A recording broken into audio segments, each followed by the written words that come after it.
Bob. Hey, Dan. And hello, audience, and welcome to our last-minute Pre-E3 podcast. Wait, we're doing a video game podcast? We're doing a video game podcast on GigaBoots, but don't call it a GigaBoots podcast. We're gonna do that, but don't call it that because Agro's not here and Eric's not here, and if we call it a GigaBoots podcast, people might feel entitled to complain about these sorts of things. Where's the video? Why are you guys playing a video game? Where's Eric? Where's Dr. Agro? So many questions from these guys. I know, that's why. Don't call it again. Don't read the video description title. Just don't. It's just a pre-E3 conference podcast on GigaBoots. That's just where it's posted, though. It's not the title. No. Yeah. Exactly. That's the destination page. We didn't title the video. You can't label our videos, and neither can we. They label themselves. But Bob, we're just gonna do this podcast real quick to talk about each conference, what's expected of it, and how we feel about that, and how well we expect each, each conference to do. Right. Okay. But first, we wanted to get a few things out of the way because we thought it would be interesting to do some stuff. So we have some lists. We each had to make two lists. Our lists were games we don't want to see at E3, like something we genuinely do not want to endure a second of footage of, And we know we'll be there pretty much. I don't think that second part was necessarily implied. All right. Which is why I said this category is maybe just a joke list. But that does apply to most of my candidates. We each get 3 candidates, and we're gonna list one after another. Okay. Taking turns. So that way, the idea is we're supposed to have a wholly unique list from each other. That's the idea. And maybe we will, maybe we won't. First person to have to repeat a game loses, basically. Or maybe our lists are almost identical. And we're both losers. But we only get to choose 3 games in each category. So I feel like I reached pretty well, and I don't think we're gonna overlap. I don't think we'll overlap. Hopefully. And then there's games we won't see, which is definitely a joke list. Because it could be anything. No stipulations here.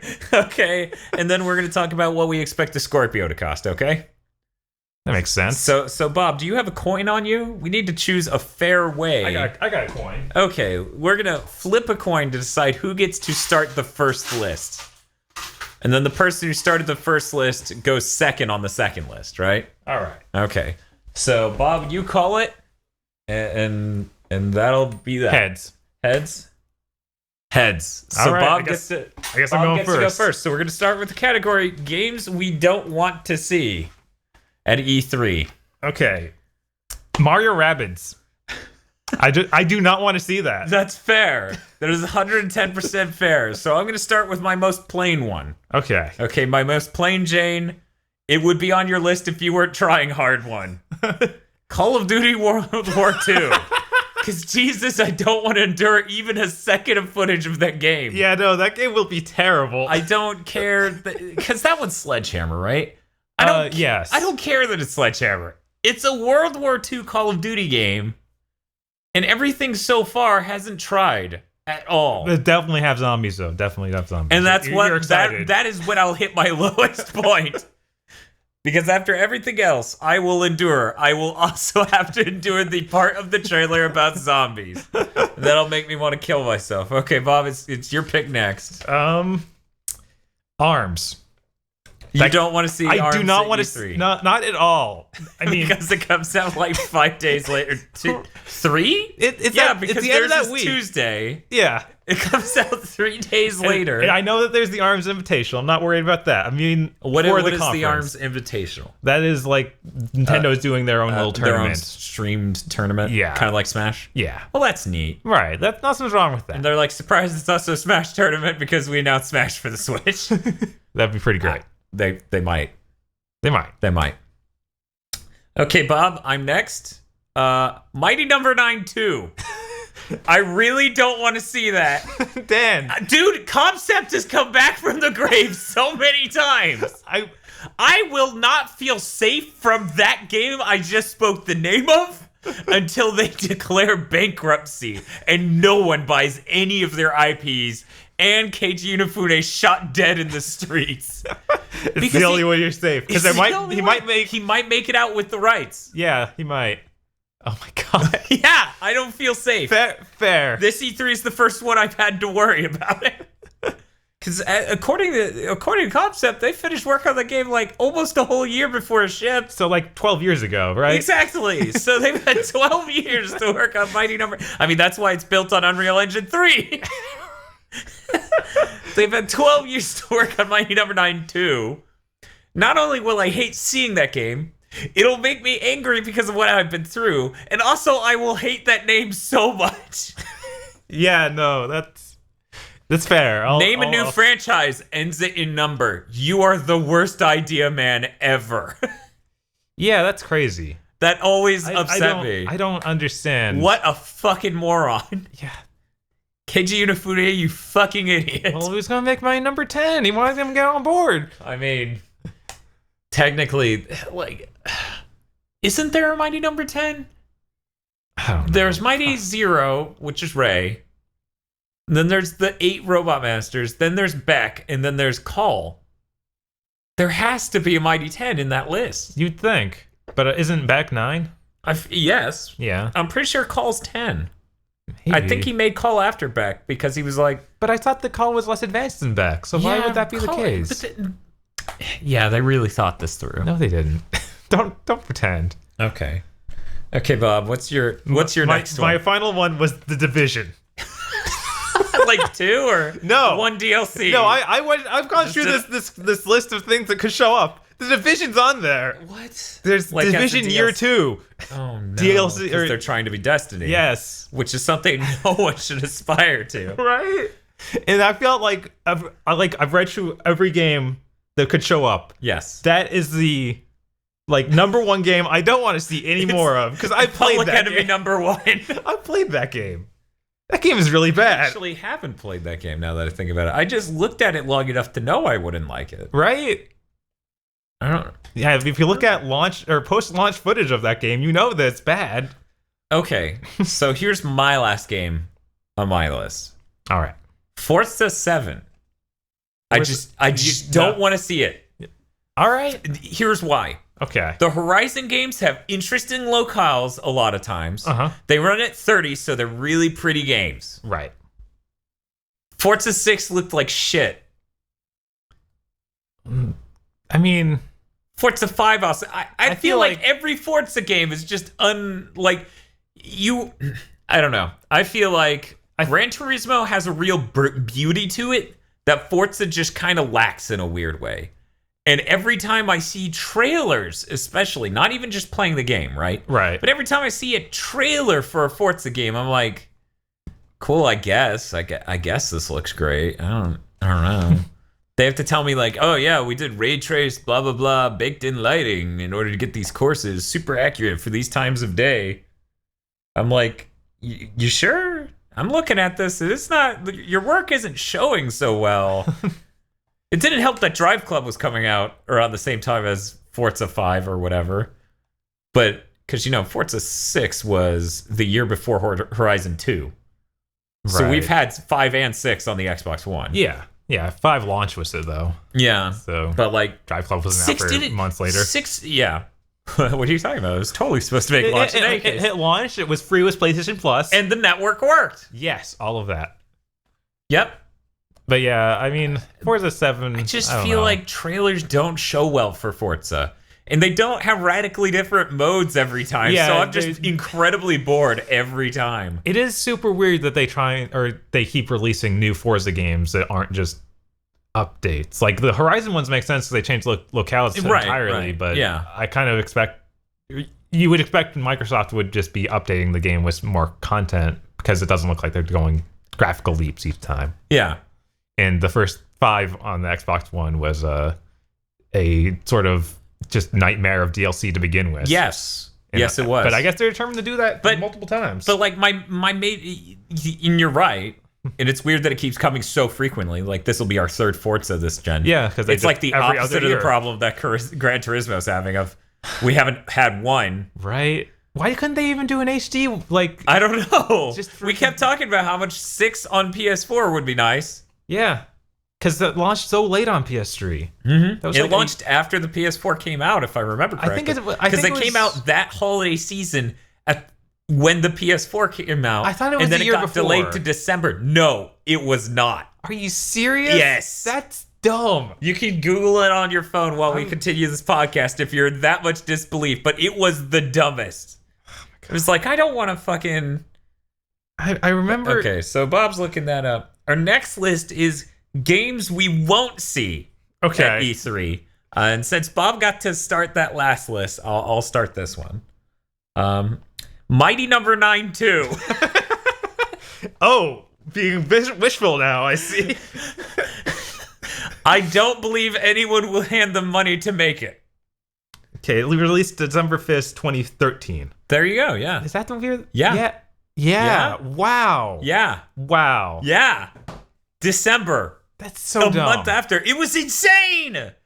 We are pretty big into Gran Turismo. Not like the hugest guys, but like we're pretty big into it. Right. I think we both owned at some point most installments from 4 onward. I owned like 3, 4, and I skipped 5 and 6, I think. But I owned like Concept and other things. Yeah. But like you've owned the other ones, and I've just played your copies, or at least you owned 5. Yeah, I owned 5. You didn't get 6 because of that. Yeah, because of that. And, I played 6 and liked it because they fixed all the menus and fixed all the problems 5 had. Why didn't they just put time on the PS4? What is wrong with them? Because they wanted you to take 12 weeks to boot it, which is what the PS3 experience brings. So yeah, Mighty Number 9 2. I don't believe anyone's gonna hand the money. Okay. And that's the only thing stopping that madman from making another shithole. Okay, Bob. Don't worry, we'll get Red Ash. I don't believe that. No. So I don't think we'll see Witcher 4. Okay. I think that's fair. Yeah, I mean, they have said they aren't going to E3, CD Projekt Red. Yeah. They said they're working on a Cyberpunk and not on Witcher, and they're done working on Witcher. Uh-huh.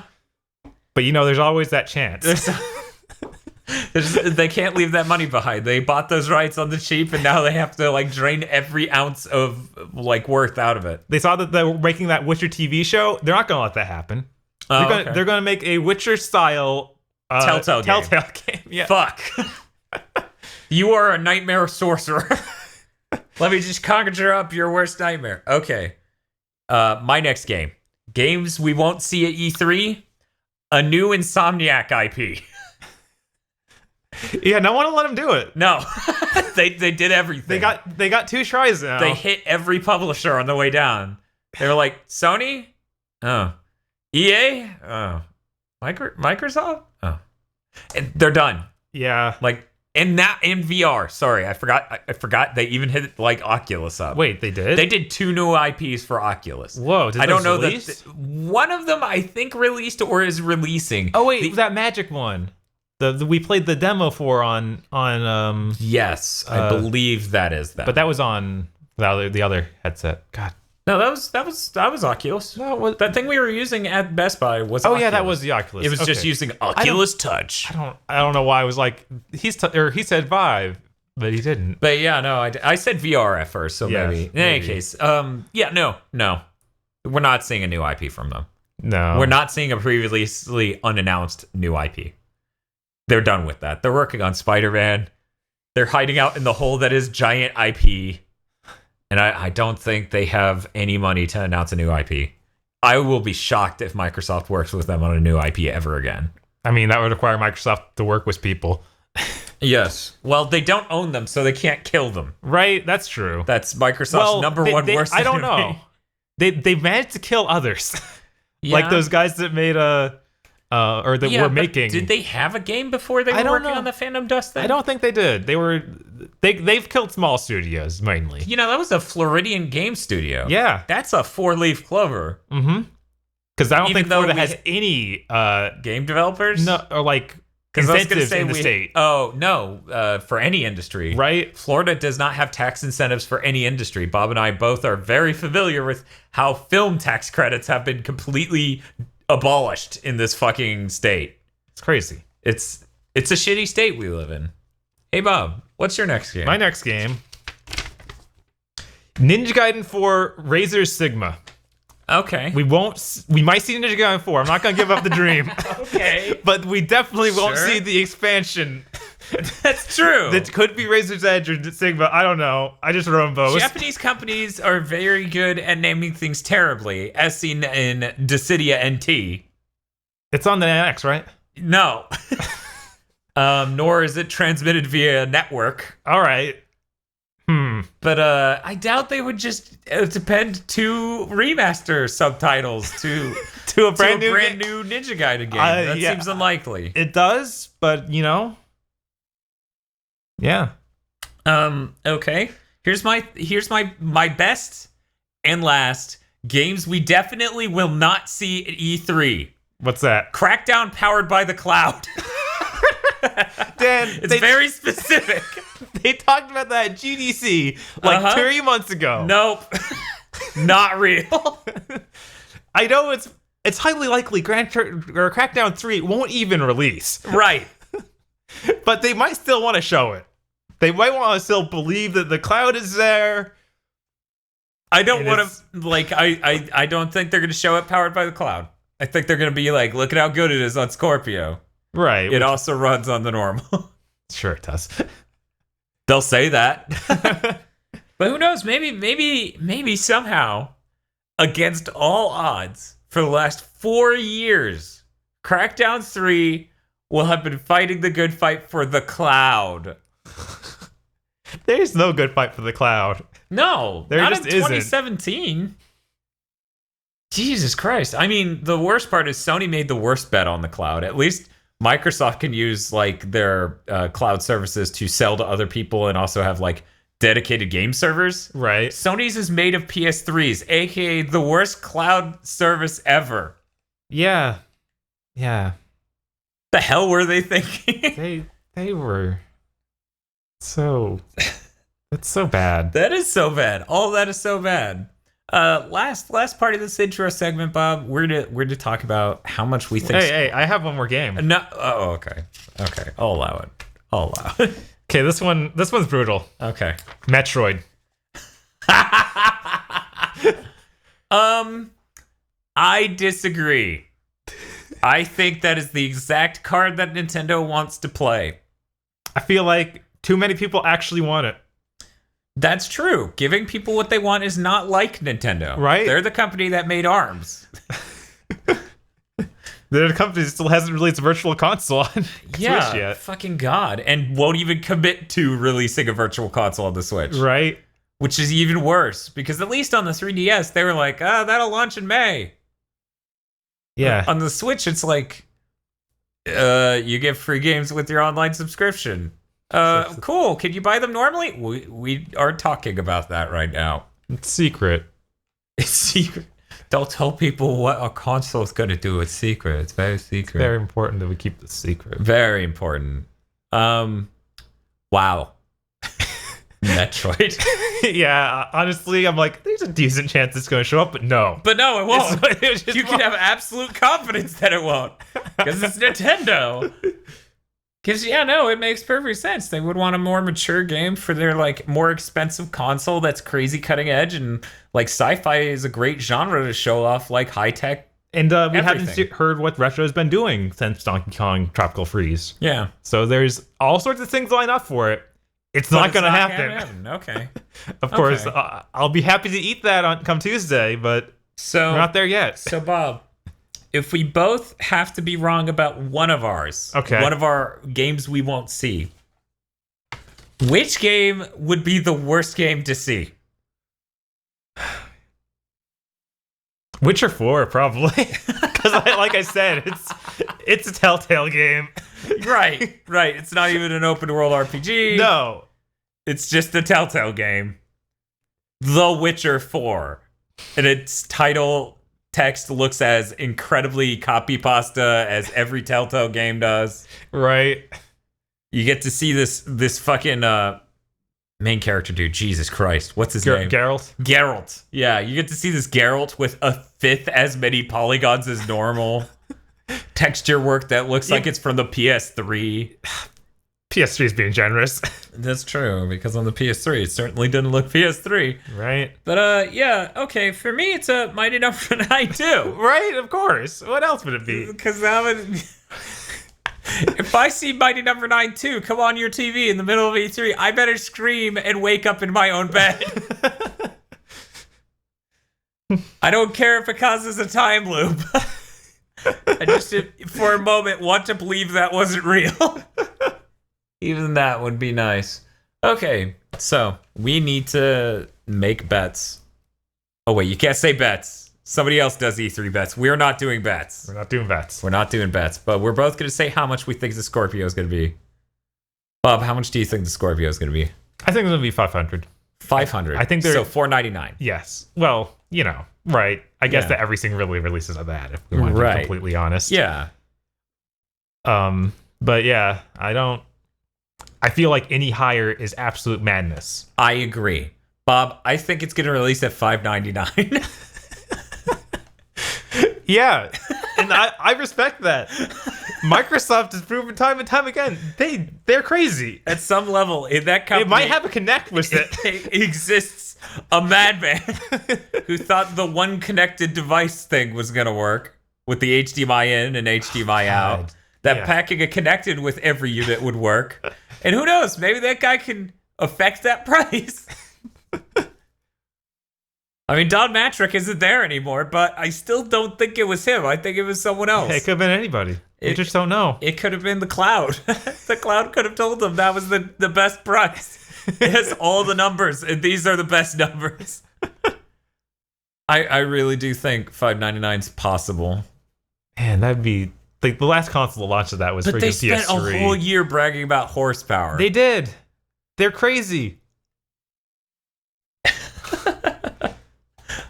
I'm excited to hear them announce that price.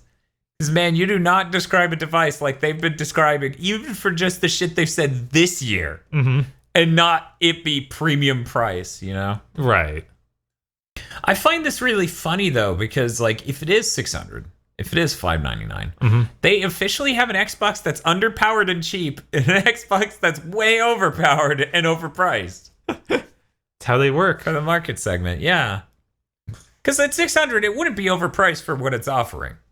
Like, 4K gaming, like, smooth, and it's the hardware and everything you need to do that. Right. That's really not that bad. Yeah. I mean, if we're considering other things you can actually do 4K, PC and stuff, it's like that's a good value for sure. Yeah. But it still has to be a console. It still has to live in that same territory as other consoles. Yeah, that's the problem, because then not only does Microsoft currently, E3 may change everything. I looked ahead to their thing. In any case, not only does Microsoft currently have the weakest first party. You know what I fucking hate? What's up? I fucking hate listening to other podcasts where somebody will be like, Microsoft has the worst first party. And everyone will go, what? No, they don't. They have Halo and Gears of War. What? And Forza. It's like, yeah, these games you've gotten a billion of. And it's not working. Yeah, no, those games, if anything, those have just gotten tired. Yeah, like everyone seemed pretty exhausted of the last Gears. If they didn't hate the last Halo, it was kind of meh. Yeah. They keep trying to push Halo as this competitive sport, and it doesn't work. It doesn't work at all. Yeah, so like them coming out and being like $600 box to play our games is a really weird proposition. I mean, yeah, they're going to be playing the best version of all these third-party games, but it's really weird when their first party is like dog shit. Right. And it's being offered on PC. Right, that's the other baffling part of this. Like, if you really want a premium experience. If you want a premium but probably broken experience. Yes. Because Forza Horizon 2 couldn't even lock at 60 significantly. Like, most of the time. Yeah, it like when it launched, it had weird performance problems. Also, on PC, they got this really wicked bad problem where they didn't design their games to patch well, so it'll re-download everything. So Gears made people re-download like 30, 40 gigs. Jesus. Also, they have this huge problem of releasing them on the Windows Store. Oh, that's the worst problem. It probably caused every problem I just said. Yes. So, okay. Glad we talked about that. Last note. Do you think there's a PS4 Pro price drop? I feel like there will be one. I don't think it'll be at E3. Okay, you think that's a Gamescom thing? Yeah, that's a GigaBoots that holiday season time because they're doing their sale right now where they're selling $250 like Slims. Right. If they were going to do it like this early, they would just have already done it with this. Yeah, but they actually that is the weird thing. Normally they do just change that over. It's almost like Sony wanted to nail some sales now ahead of Scorpio just to be safe. They didn't want to commit to the long-term price cut quite yet. Yeah. So depending on where Scorpio comes in, maybe later this year we do see the price cut on both the Slim and the Pro, which would make sense. I think the Slim could hit $250 and still make them money. Yeah, I'd believe it. Yeah, and Pro could definitely hit $350 and make them money. Like, there's no way it can't, honestly. No, Dan, it's so advanced. Yeah, yeah, with its 8 gigs of RAM. Mm-hmm. Cool. Yeah. Well, we're going to take a quick break, and then we're going to talk about the first press conference, which is going to be EA, which you might know as a little company called Electronic Arts. Now, Bob, Electronic Arts show is like not even... I don't even think that's 12 hours from now, from us recording right now. Right. Hopefully we can get this posted. Oh, I'm not worried about that. Okay. That computer, now that it's overclocked, is really good. Especially now that it doesn't have any video to deal with. It's just like a fucking, I don't know, Nyan Cat gif. I don't know. There we go. That's topical. That's totally relevant. It's trendy. Cracking open a cold one with the Nyan Cat. It's the current meme of the days, of the times, right? Yeah, you got it, Dan. But let's talk about this Electronic Arts show. This will be the best aging part of this podcast for sure, because it won't be proven right or wrong in the next 10 hours at all. But games.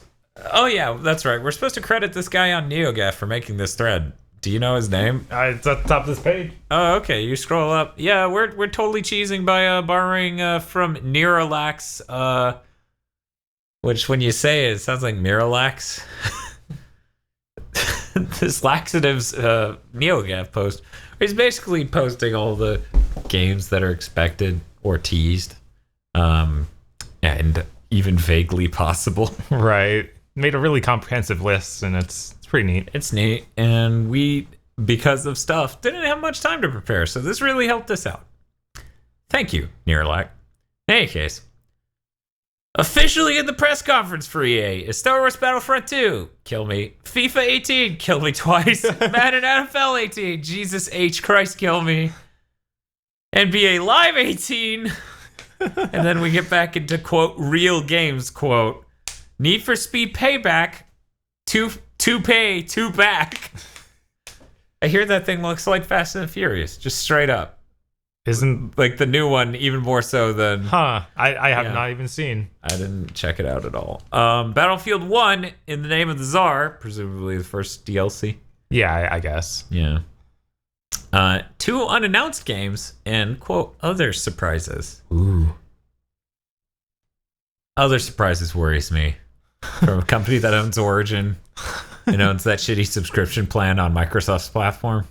Yeah, it's super weird that they have that, and it's only on Microsoft's thing. Because Sony won't let them. Sony realizes how that'll just get to an end game where every publisher has one of those. Yeah, that's true. It's just become escalation.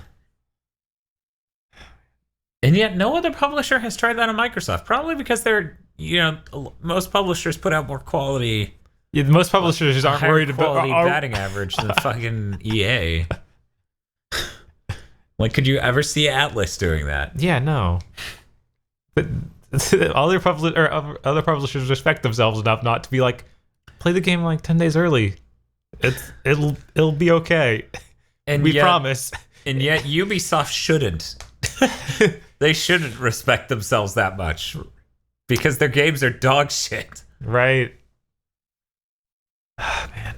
Other games that EA Play, which EA Play's a side thing. That's the event that this is actually at, because this isn't actually E3. EA's press conference. So we could just skip this?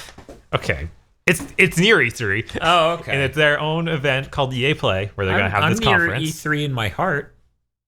It doesn't matter. This is actually physically near it. Oh, okay. That's what's important. Yeah. You're physically near E3. Yes. Can we just talk about Todd's apartment? Todd's apartment's pretty close to E3, and I feel like the place looks like a real shit show this time of year. He pays a lot of money for that apartment. It's near the LA Convention Center, and yet he just shits up the whole place.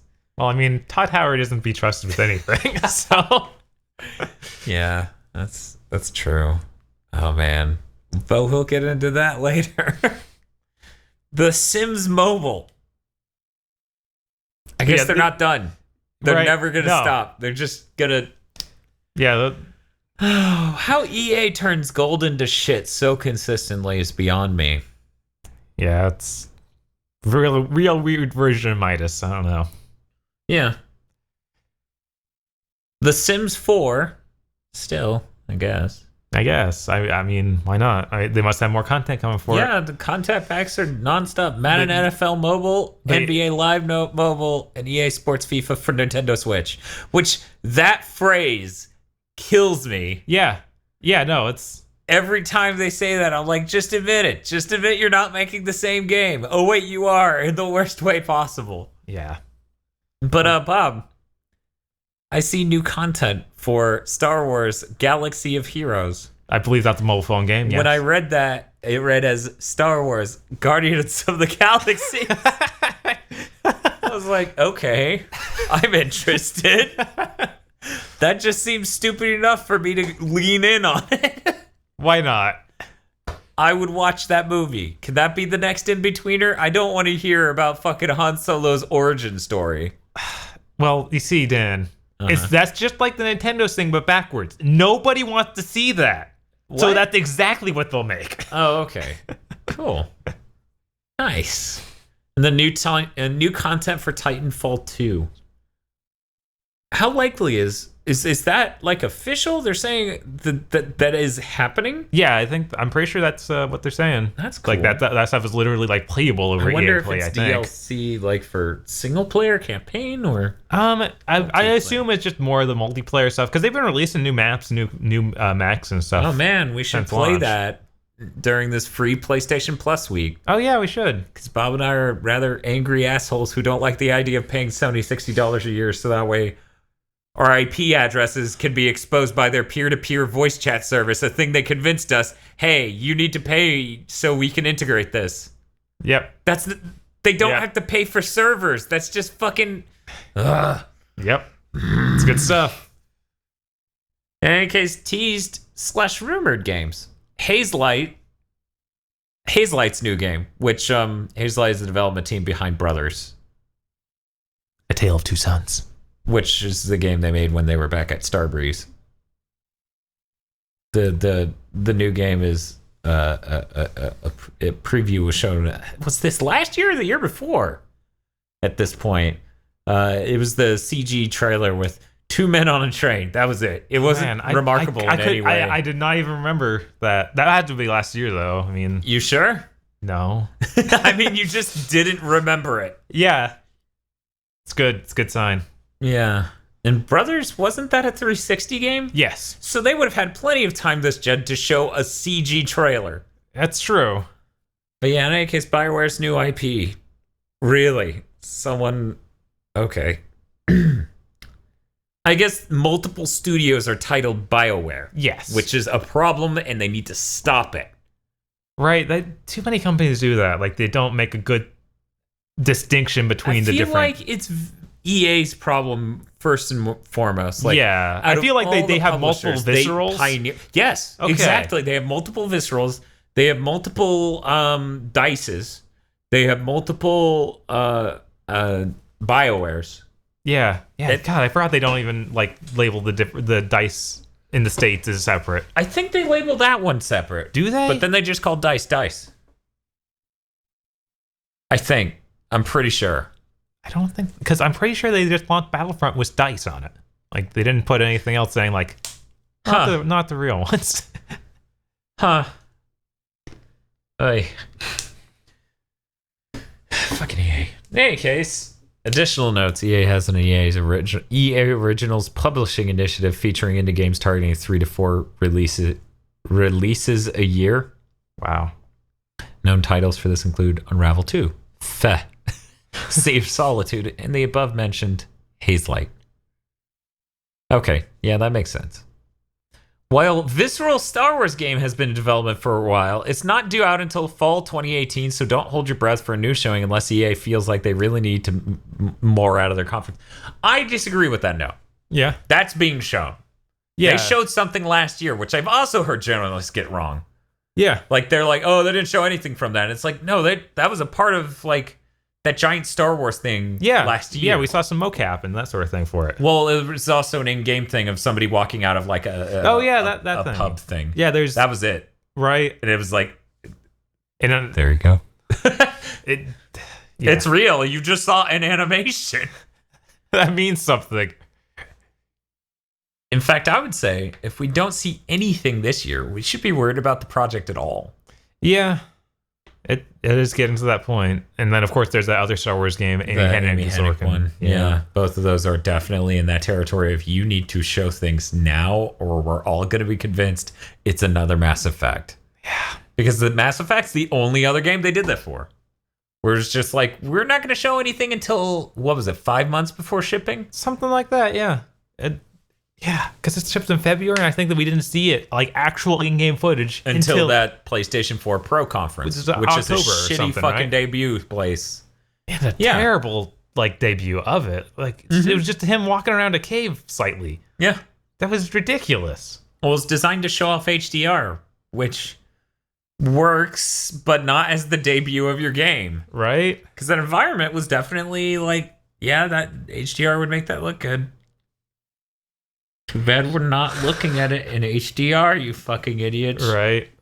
We're going to live stream out this conference that's using a video standard that you couldn't possibly watch with. Thanks. They need HDR cameras filming their HDR feed at the HDR conference, and they need to upload it to YouTube in HDR. Oh my god. The future. It would be possible. I could do it. Give it enough time. I could do it. Oh man, that would be really good if they upload like HDR versions of the trailers for all these. That would be pretty cool. It would be really nice to check that out, but they're not gonna. No one is. No, it's hard enough to get 60 frames per second out of these 60. assholes. But okay, let's so Plants vs Zombies, blah blah blah. Modern Warfare 3, Titanfall 3 respawns next Star Wars game. The next Battlefield, Dragon Age 4, Motive's new IP all appear to be in development. None of them seem likely to unveil here. I agree with that statement. I feel like we could see Plants vs. Zombies, Garden Warfare 3. Didn't Garden Warfare 2 come out last year? I think that was the year before. Yeah, it was the year before. Okay. I was just so blown away that that came out last year. Or at all. That it came out at all. Right. Like, when it happened, I'm like, oh my god, again? Right. Like, it almost felt like no time had passed since the last one was announced, let alone shipped. Unless it was super early last year, but I don't feel like it was the year before that. I think it was released for holiday and that sort of thing. I bet that sounded great. Yeah, I'm sure it did. But yeah, I think the only things in this whole thing I'm actually excited about is the possibility of seeing those Star Wars games that we don't know anything about yet. No, really. The only thing in EA's catalog you're interested in is Star Wars. Just for the record, Bob owned extended universe novels when we were kids. Yeah, it's been a very long time. But I'm not near as much of a Star Wars fan as I used to be. He got me into Jedi Knight, which I thank him for, because that is the only good Star Wars game. Shadow of the Empire was only amazing when it was new and 3D was new. Right. Past that, it is worthless fucking garbage. I'm honestly interested to see what Payback or Need for Speed Payback is like. It'd be nice to have another racing game. Yeah, because as we keep talking about, that's one of the many genres that have just shit the bed this gen. Yeah, I hear you can pause. I hear you have a pause button in this Need for Speed game. That shouldn't be an achievement, but they've made it that. But they did, yeah. They successfully made it so every game's online, so pausing is impossible. Yeah. Madness. And apparently EA will have a 20 versus 20 player Battlefront 2 live stream of the Assault on Theed prequel trilogy map featuring YouTubers, Twitch streamers, and more. That we're supposed to be excited for the new Battlefront because it has episode 1 through 3 stuff is infuriating. Episode 1 through 3 make for great play sets. I guess, but oh my god, I don't want to relive any of that. Yes, fair, but that means one of those battles is you're gonna have to fight as Gungans. Nah. But that's Naboo. That's not Theed. Theed is a city in Naboo. Is it? Pretty sure. Fuck. Well, Theed isn't the city with the Gungans. Or that valley they fought in that was nondescript. That CG valley, yeah, I know, it's not that. I guess Naboo Starfighters are the only thing that was cool from this old or from the original. I mean, the lightsabers were cool, but like very video gamey. Yeah, like not choreographed in any cool sort of way, just very stupid. And I guess that we had the Jedi Starfighters, and those were neat. Yeah, those are neat. That PS2 game was pretty cool. Yeah, that PS2 game was probably better than anything else from that. Isn't that on the PS4? Trilogy. I think it is. I should probably go buy some of those. The fact that Super Star Wars got ported blows my mind because that game is not good. Yeah, I don't like it. It's just from Super Nintendo, which is super rare to see. Yeah, like ported to a Sony console. Yeah, it's pretty weird that they did that. Oh well. In any case, that's the EA conference. Bob, how are you feeling about the EA conference going in? I feel like they have legitimately things that could be interesting, and it's going to end up being way too much just looking at sports games. Sports. I can't believe EA or NBA Live 18 is on there. I can't believe they're still trying. I can't either. That's crazy. They took this last year off. Maybe they'll to cancel it before it ships. Maybe they did it. They've done it before. They'll do it again. They've killed before. They will kill again.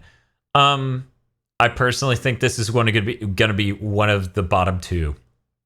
Probably. I wouldn't be like I wouldn't fight that. Ubisoft and PC are fighting it out for the bottom, in my opinion. Oh my god, it's going to take a lot to beat that PC conference. EA, that will be so unbelievably bad. No, dude, do you remember Pepe? Dude, Pepe doesn't remember Pepe being there. There were some people who came to our E3 press conference party that year. It was their first time. They were losing their minds. They're like, who is this man on TV? And why haven't we been listening to him for 10 minutes? Say literally nothing. I feel like EA is definitely going to be on an endurance thing for me. Yeah. It won't be a great conference to watch. It'll be the worst conference to rewatch for sure. And the only hope I can have is the two unannounced games are something Star Wars, and the other surprises are those Star Wars things showing up. Because much like you, the more Star Wars shit they actually get running and get out, the happier I am with them as a company, because they're generally a shit heap. Yeah, they have just been sitting on those IPs, kind of not doing anything, and yeah, it's really frustrating. There also is that game we saw last year that they're weird, like sports, or not sports, but mixed. You're not talking about Criterion's thing, are you? Yeah, the Criterion thing. That wasn't last year, one. Oh, when was two? That was multiple years ago now. It was either 2 or 3. Oh my god. 2, that was canceled. Oh my god, that was canceled? Yep. Oh, that's terrible. It's the worst. Just give us Burnout. I'm just gonna Google this to make 100% sure before we move on. Oh my god. Because I was more interested in that than Burnout. Right. Because I can't think of a way to improve Burnout, so I understand not making a new one. It doesn't need to be improved. It just needs to be on these new consoles. It just needs to be again. You know what it does? The one thing it can seriously improve was Burnout. What it really needs, what they teased back when they had Burnout Paradise. Yeah. Driving cars in half. Yes, that's true. But that's hard. I don't care how the freaking Kojima in the Platinum Games got slicing things into hundreds of pieces. If they can't get a car torn in two, I'll be upset. Yeah, that Criterion game was literally canceled a week after last year's E3. Oh. Yeah. Oh, what a burn. It sucks. I'm so pissed. I'm still pissed. It happened a year ago, and I'm like, EA, come on. That was easily the most exciting looking game you were making. I used to kind of like EA. I really did. I mean, they made Dead Space. Right, Dead Space. Like the really good, like, hey, they're actually making a legitimate effort to make new IPs that are good. And then they made Dead Space 2, and it was like, it's okay. It still looks really good. And then they made Dead Space 3, and it was like, oh no. Some people tell me it's a really fun game. They're liars. I also kind of would like to point out they called it a fun game, which kind of points out how it missed the point. Right. Like, it would be great to cut between Dead Rising 1, Dead Rising 2, Dead Rising 3's intended core demo in like a montage, right? Dead Space 1 is like, like our friend James, who's just like James Cunningham, who's really like into like horror games, and he's like, oh, what I really like is these grotesque elements of it and how it's like different from all those other games, and then the psychological layer. And the second one, sorry, Hail Xeon. The second one is like a Hail Xeon for horror games, which is just like, I'm really glad they fleshed out the lore. I like how much more bloody it was, and I like that there was more of it. This is cruel. He loves his lore. Yeah, it's true. And then the third one's just some fucking bro. He's like, yeah, me and Tom fucking beat it over a weekend slamming Bud Light. And then the first two guys the first guy looks at the second guy and he's just disgusted, and the second guy looks at the third guy is disgusted. The first guy just is disgusted by all of it because he played Dead Space before it was cool. That's really important. So is Dead Space showing up? Maybe that's one of the 2 unannounced games. That'd be cool. That'd be great, honestly. They could easily make one this gen and do something with it. Yeah, that IP is totally still ripe to be salvaged. That 3, everyone just forgot. They don't. Yeah. Very few people remember 3 happened. Very seriously. I've had so many conversations. Yeah, that makes sense. But okay, you got any other comments on EA before we take a break and move on? No, I mean, like we said, it's probably just going to be the least interesting, but those 2 unannounced games. Oh, it could be Star Wars and Dead Space and Star Wars. Okay, Bob, let's talk about $M. Now, what do you think $M is going to show off at E3? Who the heck is $M? It's my woke way of referring to Microsoft. Oh, because it's yeah, MS, man. But they're all about that money. Whoa. Greedy fucks. It's pretty cool. That's pretty woke. It's pretty dope. That's pretty dope. But the officially announced games to show at E3 is crazy for them. Because it's the Scorpio, which isn't a game. The Scorpio is the best game.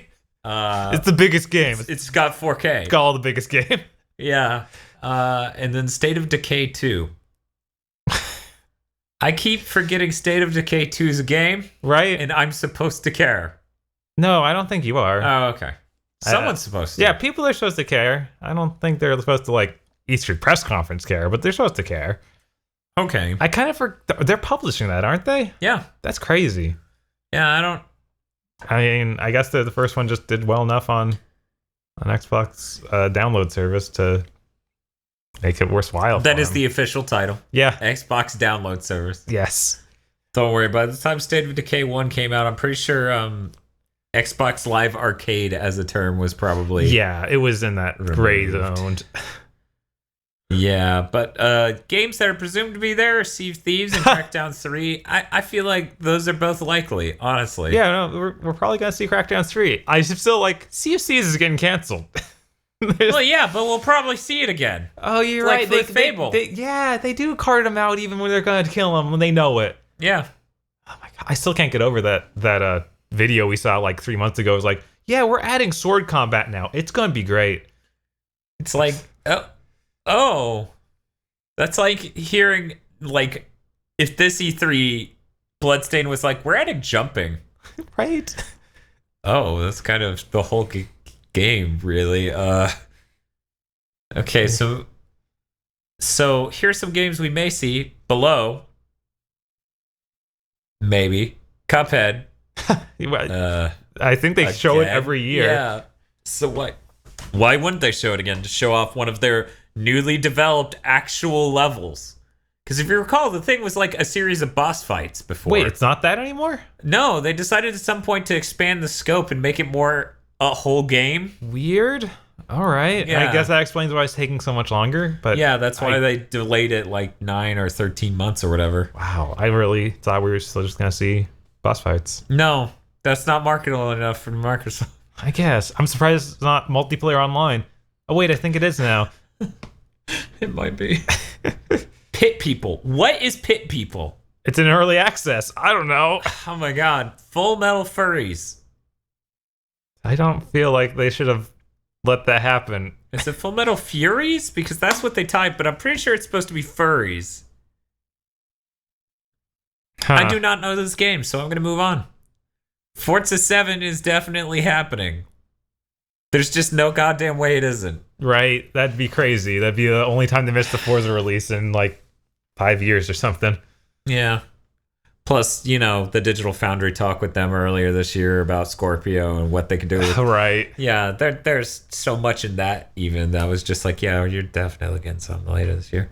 Ori and the Will of the Wisp was trademark. I never really thought about them making the sequel to that. Oh, they're Microsoft. Yeah. Let me explain. Right. Even if that game fully concluded, had no possible threads to follow. They'll find one. Right. They'll even just make one up. Halo taught us that. Oh, this was here the whole time. Didn't you read the novel? Oh, no. No, I didn't. Oh, my God. Why did we let them write that in a novel? And there's supposed to be something small there that's related to Halo, but isn't Halo 6 or Halo 3 Anniversary? That's so surprising not to see real Halo stuff. Yeah. I mean, last year all they talked about was Wars because that's all they had. Yeah, but like, sorry. The new Halo games tend to take 3 years to make. It's true. Even though they come out and be complete trash, doesn't matter. It doesn't matter. It still takes that long. So do you think the Scorpio is powerful enough to run all the enemies on screen at 60? It should be. It better be. Because, wow, that game. People tell me they can't see it. I envy them. If only I were so blind. Definitely happening. Microsoft has a partnership with Middle-earth Shadow of War to talk about how, you know, it's optimized for Scorpio and shit like that. How it's just gonna be a huge title on their platform. So it'll just be so big. We're probably gonna see a lot of that. I'm excited. I'm never gonna play that game, but I'm excited to see what it looks like because it could be anywhere. It could be trying or it could be not trying. I watched the trailer and I mean, it looked like it was trying. Okay. I don't know about like if it's gonna be that extra level for Scorpio or not. Yeah, I don't even mean for that. I really just mean I haven't watched the trailer. Okay. I was waiting for E3 to be honest. Yeah, and I just want to see if like for this one they're taking it above and beyond what the first one was in a way that like is significant, or if they're really just kind of resting on their laurels and being like, it's a Middle Earth game, good enough. They definitely they got a lot more like iconic monsters in it. That's good because that game seemed kind of thin. Yeah, it really just had the orc thing, and then the only that's a fair descriptor. Right? And then the only like cameos from other lore was Gollum. Yeah. And that was a little weird in the way it played out, at least from what I saw. Yeah, I don't know if there was any more than that. I didn't beat that game because that game gets so tiring by the end of it. Like, it unlocks a whole second map, and it's like, but there's nothing new. But what if there was? You should go check. Studio Gobo apparently signed a partnership with Microsoft a bit ago, but like it's probably too early to see that game. I don't remember what Studio Gobo made. So moving on. Halo 5 or Halo 6 not showing according to Microsoft. Just that small Halo thing they mentioned before. And not Halo 3 Anniversary. Yeah, I think that's a little weird. I kind of expected Halo 3 Anniversary. I kind of didn't. Yeah? Because that would be hard. That game has a high enough fidelity already where differentiating's difficult. That would actually be... And they already ported it to with the Master Chief Collection. With the highly esteemed Master Chief nothing Collection. wrong with the Master Chief Collection. It's you can play all your games printed online. on a disc. They turned the shit that was... it was definitely... When it was printed on that disc, already amazing. Already. You don't even need to update it. It's done. It's beautiful, no matter what they say. Your patches can't bring it up. But yeah, I don't know. I kind of expected them to try and really like have some Halo thing to sell, just to have anything. Because that's their whole company. Right. Yes. And yet even if it was an anniversary game that was completely worthless and literally a repackage or something they already put out. They'll just announce some more Halo characters for Killer Instinct. Call it a day. There we go. But yeah, that seems to be it, Bob. Are there any other things you expect to see? Because I think that did cover everything. Yeah, I feel like we know almost nothing about what's going to be at Microsoft Conference, and that's more of a... There's a good chance there will be nothing there, other than just seeing like third-party stuff. I'm pretty sure we're going to see EA or more whatever EA has. I still think we're seeing State of Decay 2, Sea of Thieves, and Crackdown 3. Yeah. And some dumb Halo thing last year that will make me increasingly upset that they own Halo. Halo, another TV tie-in. Yeah. It's going to work out this time. Like, they're going to announce the thing and I'll just be angry. Right. That's how it goes with them owning Halo and me nowadays. It used to be a reason I envied the platform, where I would be like, oh man, I wish I had a 360 and play some more Halo.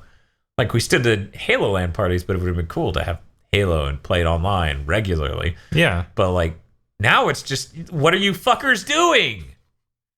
What are you doing? Yeah.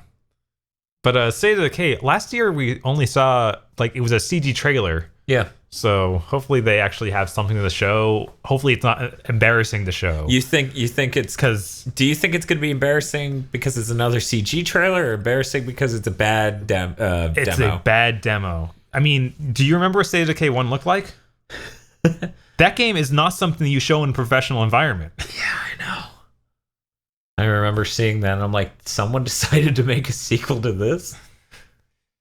But it has zombies. It has zombies. And those still kind of sell. Yeah, I think those are still, like, a lot of people still just want zombie games. They don't want anything else. Yeah, but a lot of people just want action games. But there aren't many of those. I'm just saying, like, I feel like there are hardcore people for zombies, yes. Like, people who love zombies until the day they die, and they're disappointed they don't become a zombie. Right. But I feel like zombies are not the huge thing that they were around the time of The Last of Us. I don't know. I mean, Walking Dead's still super popular. It's not as popular as it used to be. That's for goddamn sure. Like, it used to be you couldn't fucking go anywhere and not hear someone talking about The Walking Dead. It's true. Nowadays, I pretty much go between my job and all the other, like, social rings I interface with. And it doesn't really come up a lot. Huh. Like, I think it came up once, maybe twice this whole year. All right. Meanwhile, it used to be, shut up, everyone! I don't like your show! And it's so awkward when I tell you that. Like when I had to tell that bitch I didn't like Big Bang Theory. And she just could not understand. Dan, of course, referring to his mom. No? That was a different person I was referring to, but I have had that conversation with my mom, too. So thank you for reminding me. Moving on, we're now going to talk about Bethesda. We're here to talk about Bethesda's showing and what we expect. Apparently, they've officially announced nothing. Yes. That's how they're playing it, man. Okay. I think they sent out a flyer with, like, some games on it and other, like, teases and things, but I guess none of that was official. Like, that's going to be here for sure. Yeah, I don't know about this list even.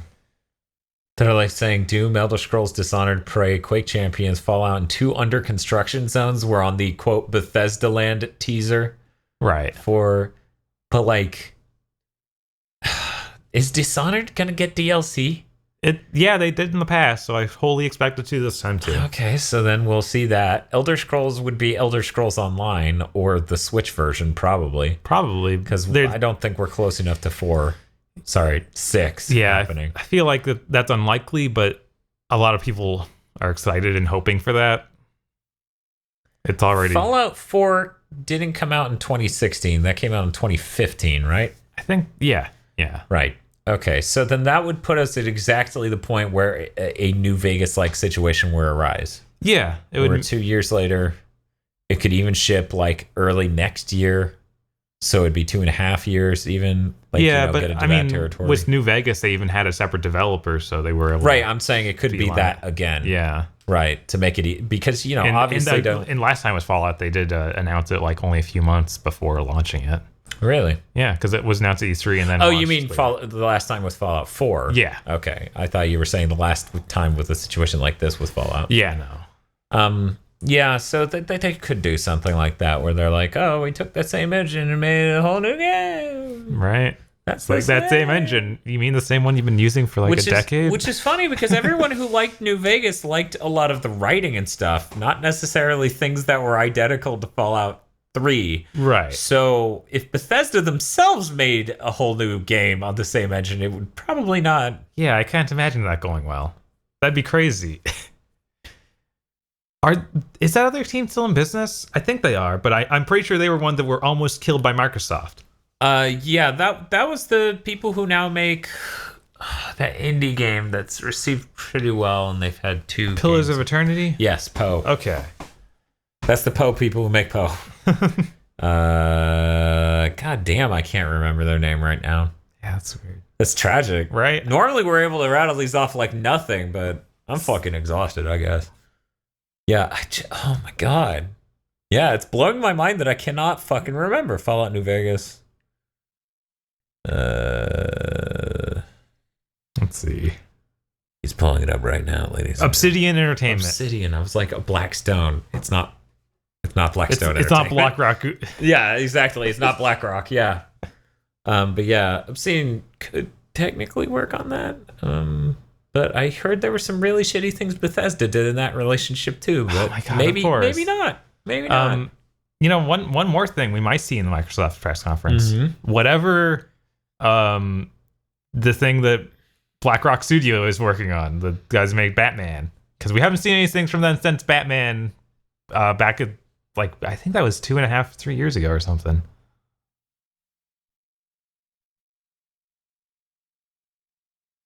So you're saying Microsoft's conference may have the new thing from the A team for Batman? Yeah, from the main team for Batman. Wait, okay. Darn it, was that there? Now I'm thinking against myself. No, that's Rocksteady. Rocksteady, that's BlackRock is Microsoft's studio that got turned into an Gears of War factory. Right. Okay. Yeah. Yeah. So we could see that. So you think we might see a Rocksteady? Yeah, we might see Rocksteady. Yeah, what? Of course, that was. They did Batman VR. Yeah, and they're more typically. So in 2015 they made Arkham Knight, if I'm not mistaken. The next year, 2016, they made the Arkham Knight VR thing, and then this year, I don't feel like we're going to see anything. I feel like that Batman game was 2014, 9 months into the PS4. Yeah, before Destiny. Yes. No. The after Destiny, because Destiny was September. Destiny was a year into the PS4. That game came out in May. Arkham Knight did not come out 9 months after the PS4 launch. That would have blown everyone's goddamn mind. Like, Infamous Second Son, great, yeah, what the hell is this? Okay, yeah, it was 2015. I'm really good at this game. Yeah, I'm terrible at it. You are. You're like, this is harder than it's been 20 years. Right. It's been like 3.5. You're like, when does it end? Please stop. And your face is melting. And I'm like, where are the games? Just calmly sitting and waiting. Yeah, we need to do a timeline comparison between PS3 and PS4, like catalog. Right. We keep talking about that. I need to do the hard work on that and get that done. Because Bayonetta wasn't out even 3 years in. Jeez. Because that would have put it early 2009. Wait, no, that would have even been 3 years for the PS3. That would have been 2.5. Because the PS3 came out late 2006. Right. I don't think Bayonetta came out early 2009. I think that was early 2010, and Vanquish was late 2010. Yeah, I think because we right. reviewed Vanquish on GigaBoots. Yeah. Yeah. So Bob, you don't get to be angry at this gen yet. Right. Give it one more year, and then you can just be like, this Bayonetta was out by now last gen. And I'm like, but Bob, this Bayonetta Devil May Cry crossover. And you're like, it's dumb. I'm not into this. We're talking about everything but Bethesda, which should imply how much we're looking forward to Bethesda.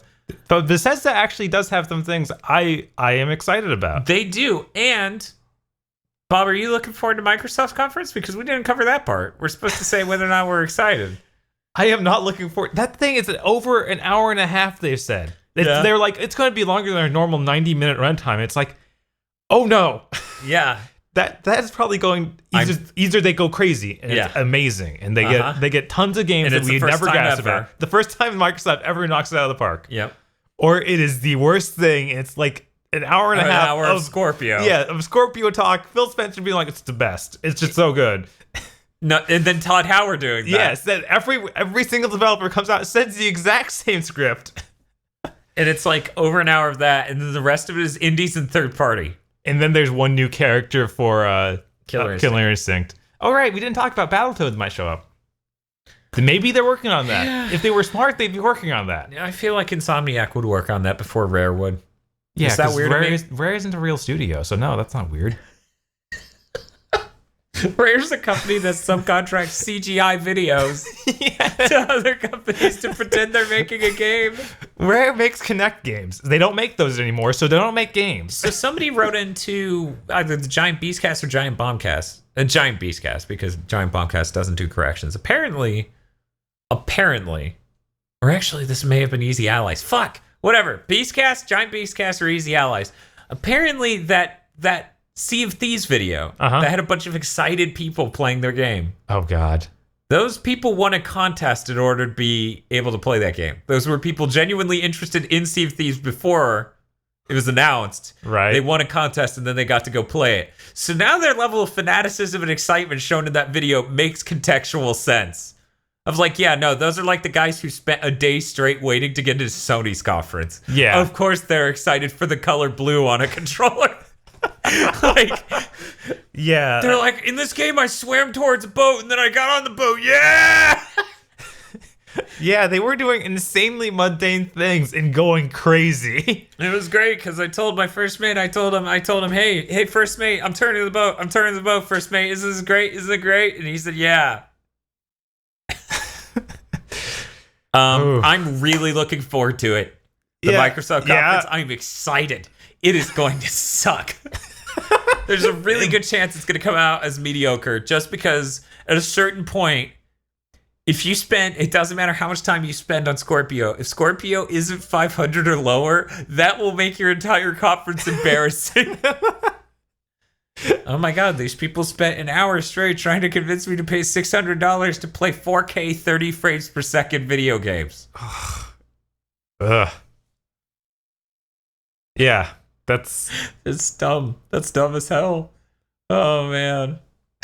The Xbox One Slim is still looking better and better as a 4K Blu-ray player. It is. But especially once people start selling theirs like crazy to get Scorpios. Right? I'm sure that the price is going to drop on the Slims again. I mean, they're already down to $250. Yeah, at very least in the used market. Yeah. Yeah. So yeah, I don't expect their conference to be great, or like I expect it to be below the word good. So not quite mediocre, but like in between mediocre and good. You know? Yeah. Just in that exact tier of like... That actually sounds pretty hopeful.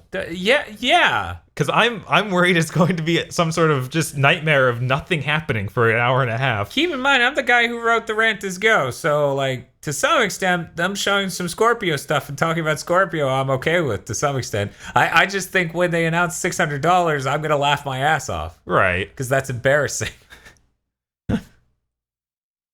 Yeah, I'm like, what could... Because, of course, I'm fine with hearing what Scorpio is. Mm-hmm. I mean, heck, that could even be Xbox 2. I mean, they should call it that. And for some reason, no podcast is guessing it's called that. Weird. They all come up with other names, like Xbox 1.0. I know. What? I know. Xbox One Pro. I don't know why no one's saying Xbox One Elite or Xbox 2. Right. Because those seem like the most likely names. They already called one an Elite. They already called an Xbox One Elite? Yeah. Oh, okay. So I can get that. But, what about Xbox Max? And then it comes with the Siri-like guy. His name is Max, and he's voiced by John Benjamin. He goes, What do you want? That's like what he says to everything. Like, you can be like, Xbox, bring up Netflix, and he'll just sound like he just woke up. You go, what do you want? What do you need now? I was busy. I'm in the internet, you know. The cloud is a very busy place. It's so bad. That would be great. It would. We need more antagonistic AIs. Xbox One 2. Xbox One 2. Xbox One 2 Switch. Oh, no. The worst Kinect game ever made. So let's talk about Bethesda. Okay. Like we were for a bit there. Right? Before I just went, hey, we really didn't wrap it that one at all. It was just like, get out of here. I'm just excited to get through that. Or maybe this. Doom VR. Okay.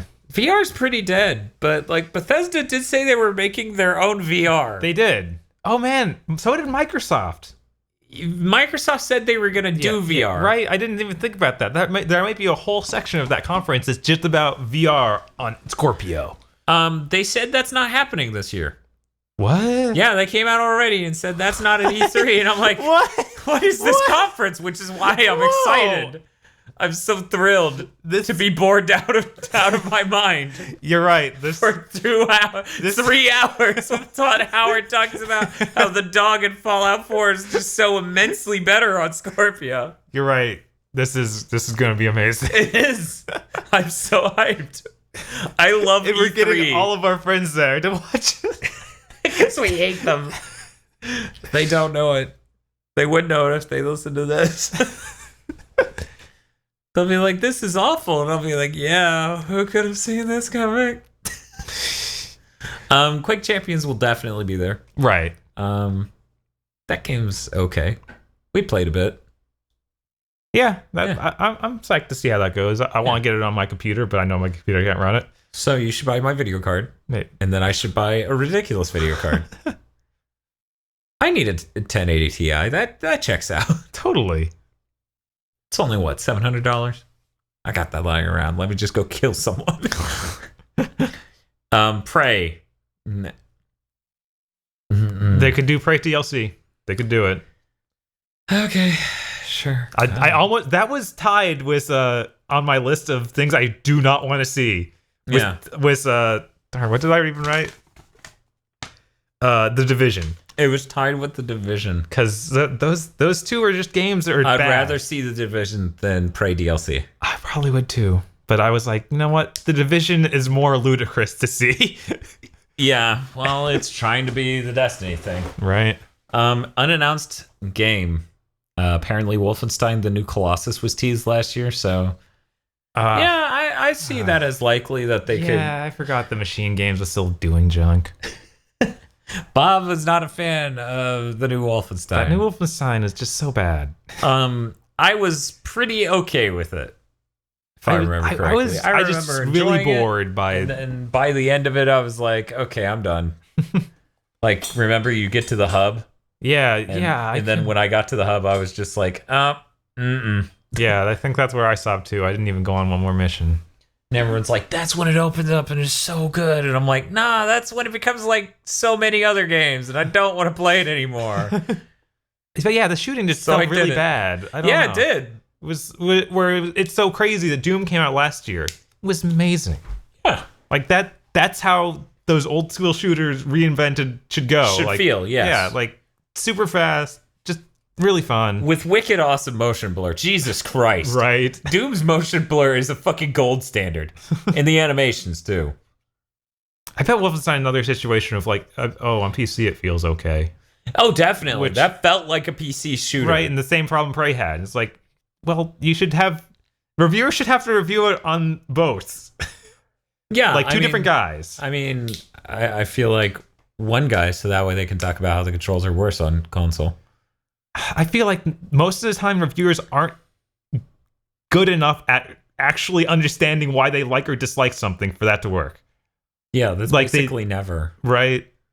So they'll play the PC one, see how good it is, and then so then when they do the console part of it, they're like, well, it doesn't. It's still the same game, so it's still great. That's how they come to it. I know a lot of people like that. Yeah. So unannounced game discussion. The Evil Within 2, which has been in development for a long time now, has to be coming out. Right. I really want that not to be The Evil Within 2. Me too. Like that to be like some new thing. Yeah, shouldn't even be making a new game. Because even if it's another horror game, just not Evil Within 2. Yeah, because The Evil Within conceptually, like a lot of the context, a lot of what it was just from the outset, kind of ruined it. Yeah. Or like from the first cutscene on. Yeah, it's none of it has any real impact almost immediately.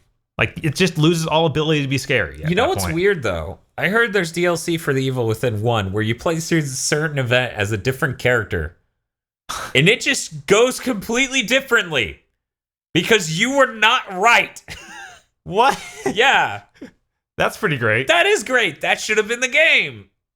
The idea that that's DLC is kind of sad. Right. It should have been like the first hour or 2 hours of the game is something. Hour 3 is some other person being like, what is he doing? That would be incredible. Yeah. That could have saved the Origami Killer game, Heavy Rain. Right. Where it was like you're playing as the detective guy, and then someone else is like, "That's not what you did at all." That would have been good. And I'm not going to be more specific than that, otherwise I'm just ruining the whole game. Oh well. Battle Cry. That's a joke. Oh man, if they actually release that game, I'll be impressed. It's amazing that Battle Cry seems so much like Battleborn when they both start with the same word. Right. Yeah, it's another game with like a really weird looking art style that doesn't quite hit what it's going for. Yeah, that just looks ugly. Yeah, like you can tell, oh, well, this is the way that the concept art was supposed to, or it looked, and this is how they couldn't do that. Yeah. Bethesda Game Studios, the actual Bethesda that used to be before ZeniMax started calling themselves Bethesda as a publisher. Right. People who made Fallout and Elder Scrolls series. They apparently have 2 AAA projects in development. One of them has online, and one of the 2 is also a freemium title. Huh. So, who knows? Maybe one of them is a mobile game, and the other one's like their actual new thing. Right. I heard it's supposed to be sci-fi and Todd Howard's involved. Huh. So maybe it'll actually be interesting. Right, maybe. It'll at least have lots of promises. Yeah. Yeah. And that's important in an E3 conference. Right? Lots of promises. That's why Bethesda having their own conference is hilarious. Right. I wonder if we'll see Doom DLC or something. We might see something for Doom. Yeah, Doom VR, maybe DLC, and it may just be normal DLC for Doom. It'd be cool to see some single player DLC stuff, because that's what most people want out of that game. Honestly, though, I like that multiplayer. I didn't hate it nearly as much as reviewers did, and right. At least on mouse and keyboard, it feels even more solid. I think I like that multiplayer more than I liked the new Quake Champions thing. Oh yeah, yeah, I think so. I feel like it probably doesn't have anyone playing it still. So oh yeah, probably not. So it's unplayable. Yeah, well, I don't want to play it with people anyways. Who cares? I'll just find a way to spawn bots. Yeah, I'm not going to read the rest of this because it's pretty like Escalation is working on VR games. It's not impossible that Bethesda is working with an external developer on a project. Anything could happen. Anything could happen. The future is now. The future is now. Luckily, Prey is out. Mm-hmm. Prey won't be there. But Prey will be there. Oh no! I'm sorry, Bob. So Bob, let's talk about how excited are you for the Bethesda conference? I'm actually really looking forward to seeing what that game that Tango Gameworks is working on. Yeah. And I'm going to keep believing it's not Evil Within 2. Okay, cool. And you look forward to disappointment. Got it. Yes. Other than that, this all sounds really miserable. Okay. Hopefully that's new space game. If they actually show that off, that'd be cool. It'd be cool to see cool things. Yeah. As it turns out. Crazy. That's how that works. I'm looking forward to it. Yeah. I am. Because that day of E3 is the worst. Because the EA's day doesn't count. It has the most potential to... No, that's not E3. It's E3 adjacent. Right. It has the most potential to hilariously disappoint. Right. It has the most potential to show me a thing I'll laugh at. I feel like a lot of people are going in fully expecting like a new Skyrim. They don't know it's Elder Scrolls. Because that's all they know Bethesda for. Right. It's like it's not been long enough. We know it. Yeah, no, it hasn't been long enough. Unless they did have some sort of alternative, like double, like another studio within their studio working on it.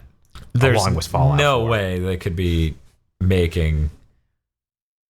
I don't know. I don't see Skyrim 2 being made by some. Whenever they do get around to Elder Scrolls 6, it will just be Skyrim 2 because they know that that'll people just sell know out the millions. Elder Scrolls Online. That's true. I'm surprised because these assholes constantly say Skyrim 2. Right. It surprises me every time. It would be really smart to get away from Elder Scrolls Online, but no, they just double down that. Get the. I know, Morrowind. isn't that fucking weird?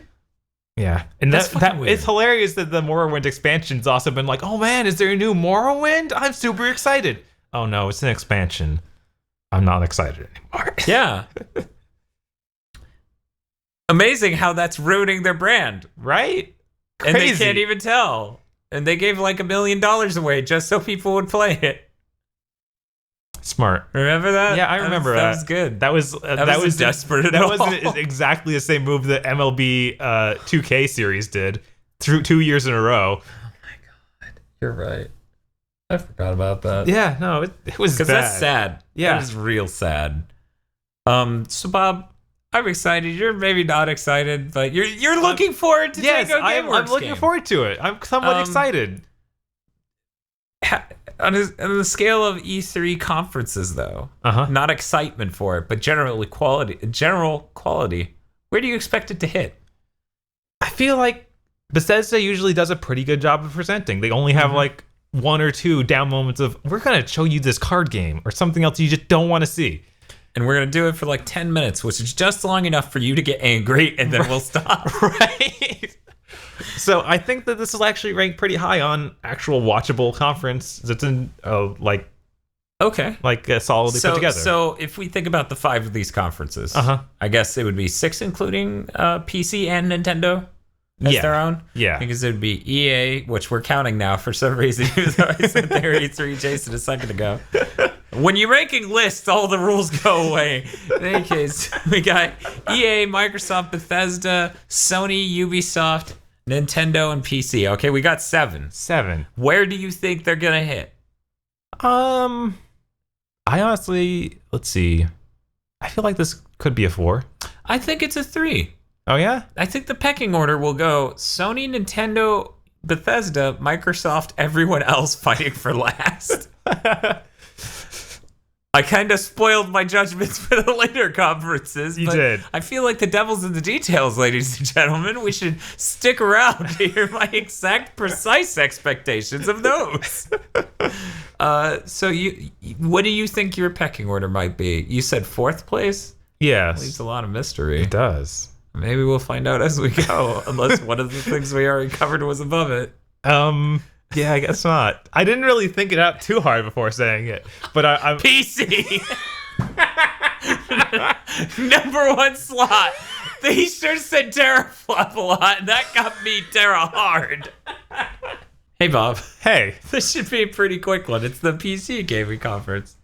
Now, is this really starting off that day? I think it is. That's I think amazing. it's actually the first thing. People are going to be like, we showed up for this. What have we done? Why is this just some weird guy at a desk interviewing people? How is this normal? That's That's so great. That's so great. I'm not a drinker. And I can't think of anything better than being in a room full of people confused as fuck that I'm throwing a party to watch this shit and me being sauced by 11 a.m. Oh, man. Sorry to get off on this. Yeah, it's great. Oh, man. It's not even a real conference. It was a conference we literally skipped over a year. Yes. Because it was during some other conference. It all made by people. Yeah, I think it was Square. It might have been Ubisoft, honestly. They might have been that crazy. Okay. I thought it was Square's thing, and you were like, oh, apparently Square's doing a thing. Let's watch that, because it wasn't well scheduled. Right. And then we switched over, and we were like, are we sure this is better? Because it was bad. It was terrible. But, oh, man. Now I'm just remembering that. I need to stop, though. So, in any case... Bob, how come I can't remember your schedule for the next day as well as I remember the exact year certain E3s happened? I don't know, That's fucking weird. I build a grand narrative out of games relative to other games, but the moment I'm like, hey, do you work tomorrow? You're like, for the fourth time tonight. No. So it wasn't even like I forgot a number. Right. But in any case, we got the PC conference. I wonder if they'll do that thing where they have like some NVIDIA representative come out and be like, wait, no, I guess it was AMD. It was AMD. It's always like, AMD. These new cards are great. You should all buy them. That was actually the head of the fucking company. That lady. Yeah. Yeah, she's like, if she's not the highest position in that company, she's damn near it. Right. And she just shows up every time to just be like, here's this amazing PC you can't buy. Isn't it cool? It has so much processing power on the GPU side. The CPU, maybe not so much. At least nowadays, they can at least have something remotely competent on the CPU side. In fact, and then Tom Green's there to interview her, right? Yeah. Oh, man, that would be so good. They should just get a terrible celebrity to do it. Because it is that tier of conference. Yeah. Just like Ubisoft. Yeah, I feel like that's what they did last year. I feel like that was some like D-grade celebrity who wasn't... I feel like that was either a guy who ran like a PC website. Oh, okay. Or a YouTube channel. And they got him to do it. Whereas what I want is Tom Green. Yeah. I literally want like Mr. Caffeine or Tom Green, which are both equivalent, honestly. Oh my God. I don't ever want to see Mr. Caffeine again. They're both equally tolerable people in large doses. Which is to say they're not. Maybe look at that guy from the Adult Swim show, Andre something. Oh yeah, that one where he just runs in and breaks stuff. Yeah, that's his talk show. That thing. That thing. Yeah. He seems like the exact level of guy to run this. Yeah. XCOM 2, probably an expansion pack. These are officially announced. Yeah, who cares? Clay, who made Mark of the Ninja and Don't Starve, is KLEI for those who are curious. They're going to announce a new game at the show. I guess that's cool. Yeah, that's neat. The only problem with their games is they make you use the analog stick on 2D games you really shouldn't be using analog stick on. Yeah, for some reason, both their games did that. Yeah. It's really weird. Really, really weird. All three of their games, because they also did that game before Mark of the Ninja that was like you playing some mercenary with some knife. I think it was just called Shank. Yeah, it was Shank. They made Shank? Yeah. Wow, yeah, then they ceaselessly do that. They do. That sucks, man. It really does. You know what's really weird? Random anecdote for you, kind of, but mostly for our audience. Both me and my brother, like my girlfriend, his wife, they both love Don't Starve and tried to play it with us, and it does not work. So at some point in the future, they will play together in this game they are both good at. I just find this really funny. They're also half Filipino, both of them. It was a real coincidence. We don't know how that ended up happening, but just how it works. We live in Florida. It's my fault. I had to like move to We're near an Air Force base. That's the real... I don't know if that's the case. I don't hear about tons of Filipinos in California. I hear about like Japanese and Chinese like immigrants and ethnicities out there. Whereas here it's hella Filipino. Yeah, it is basically exclusively like, that and Thai. Yeah. Yeah. Weird. I don't know just how it works. I need to just look up some censuses. Right, maybe it's people who register like in Florida, they are typically shipped to the Philippines and not to like Japan or China. Or okay, yeah, sure. Yeah. I mean, probably. They probably had some weirdly shitty system that worked that out back then where they're like, oh. I mean, Steve ended up in Korea, but that was just. But that was like way past that would have been a factor in this dating range thing. What I'm trying to say is if Steve had a daughter in Korea, I wouldn't be old enough to date her, or rather the opposite. So that's a generational half step where that's not, Right. So they would have fixed that by then. In any case. PC Gaming Show is sponsored by Bohemia Interactive, Cygames, Nexon, Tripwire, and Xbox. I'm going to say that again. The PC Gaming Show is sponsored by Xbox. Beautiful. So about why Microsoft's conference will be a fucking nightmare. Dan, we're going to see more lawbreakers. You know, I see Cliff BB. No. He keeps, like, this is a promoted tweet, so he doesn't really keep retweeting it, but I keep seeing it. But I keep seeing it too. Go ahead. That new trailer for, what's the name of the game again? Lawbreakers. He's the most proud of that trailer he's been since Mad World. He's the most what? Proud of that trailer since he made Mad World trailer for Gears of War 1. Yep. As a guy who didn't think that Gears of War 1 trailer with Mad World was super cool or anything, that tweet had me rolling.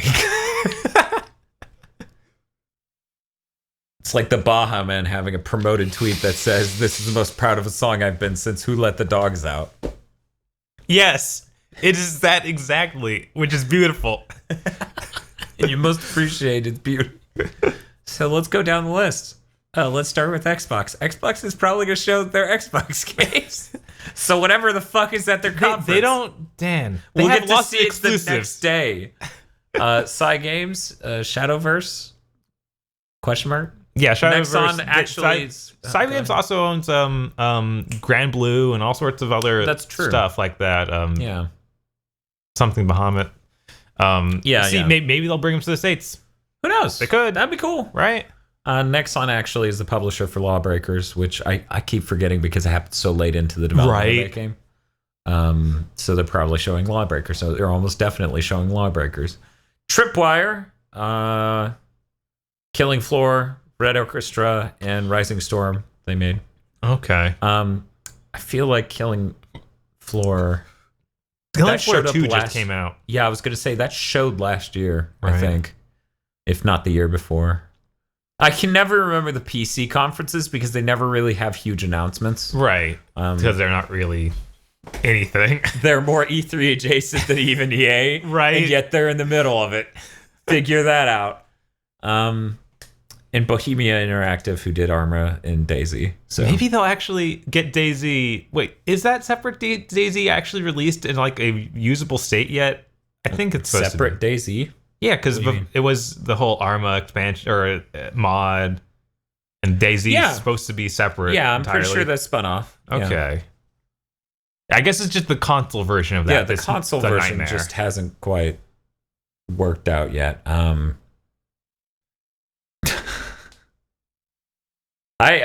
This PC conference, quality of the actual objective material in this conference, it will be the worst. And yet, I will enjoy it more than EA probably, and Ubisoft definitely. Because Ubisoft constantly just rolls out dog shit. That's what they make. And they're going to show South Park again, maybe. Probably. I mean, it launches this year, probably. And that just, oh man. Bob, how excited are you for the PC conference? Not at all. I'm fucking thrilled. This is definitely going to be the worst conference. And that's why I'm thrilled. I'm excited to start the day off with this, with a room full of people wondering why the hell they gathered for this. I'm unbelievably jazzed. I mean, that part will be fun. It'll be great. And I'll probably get us donuts, so it'll be great. Now, you might even go get us donuts in the middle of it. Who knows? We don't know anything could happen. It's the PC conference. Dan might just start playing Overwatch and ruin the internet connection.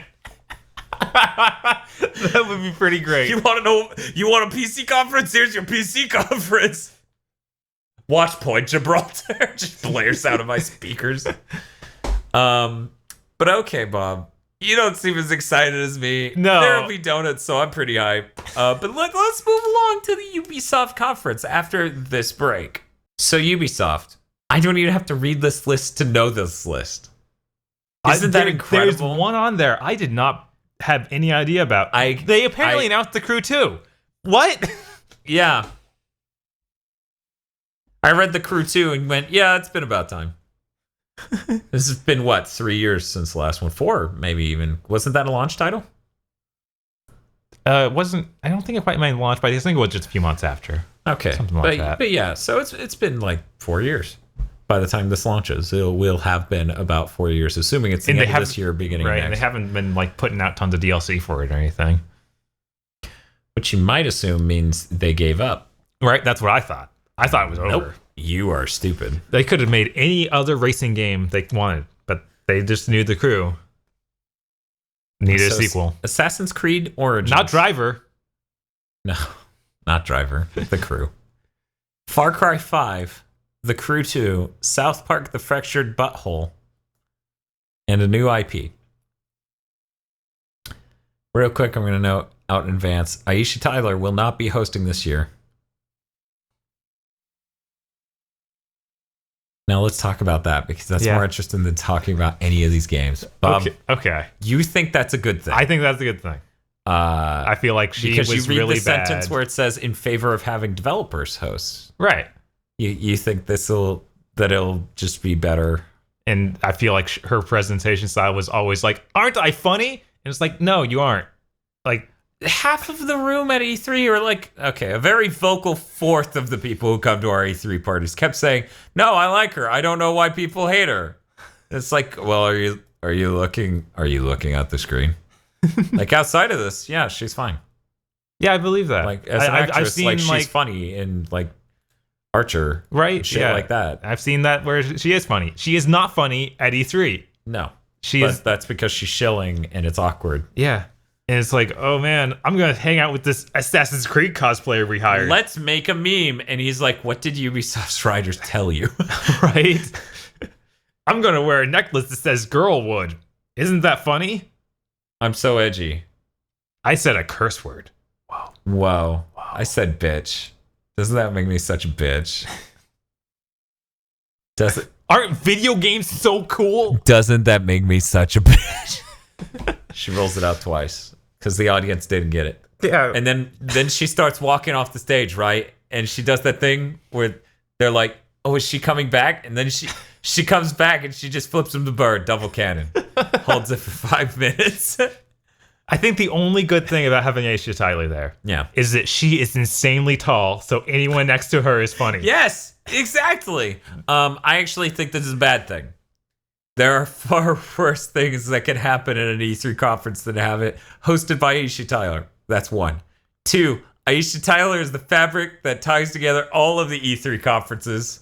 You get to grade the quality of writing and performance per year. You get to go, man, that one year with Aisha where she said, let's make a meme. Those were dark times. I like how they're like, we definitely wanted our developers to host. I'm like, bullshit. She quit. I heard it was something about actually having... She had something else going on. Right, something came up at this exact time.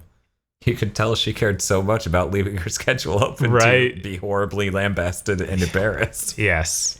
I mean, the guy who did For Honor came out and hosted for when they announced that, and he was good. I'm not saying all of them. Was he good, or was he just okay? I think he was good. Yeah. Like, he really sold that, making a game about Vikings and Knights appeal of that game. Okay. Even though that game ended up not being appealing. It was okay, yeah. It wasn't bad. Like that guy presenting. Yeah. But I feel like left to their own devices, Ubisoft will find a way to make everything way worse. I mean, as long as they don't hire someone like Mr. Caffeine, it's fine. Someone will be on stage saying words. Uh-huh. And now that someone is anyone. We don't know. Yes, they are the mystery, and I feel like the mystery could be anything. It could be even be a boat. You know how much Ubisoft loves having boats host their conference. Yes. Under quote teased and rumored games is Mario X Rabbids Kingdom Battle. I don't think that's rumored or teased. Right? No, that is real, and I don't want to see it. As we've been over, I do not want to see even a second of it. I love how everyone's this convinced it's gonna be the fucking worst. They're like, guys, we already have Mario Sonic at the Olympic Games. It's hard to get worse than that. And yet, the Rabbids being there immediately just jump into that. You know, honestly, I didn't mind the Rabbids show. The show? The show. Okay.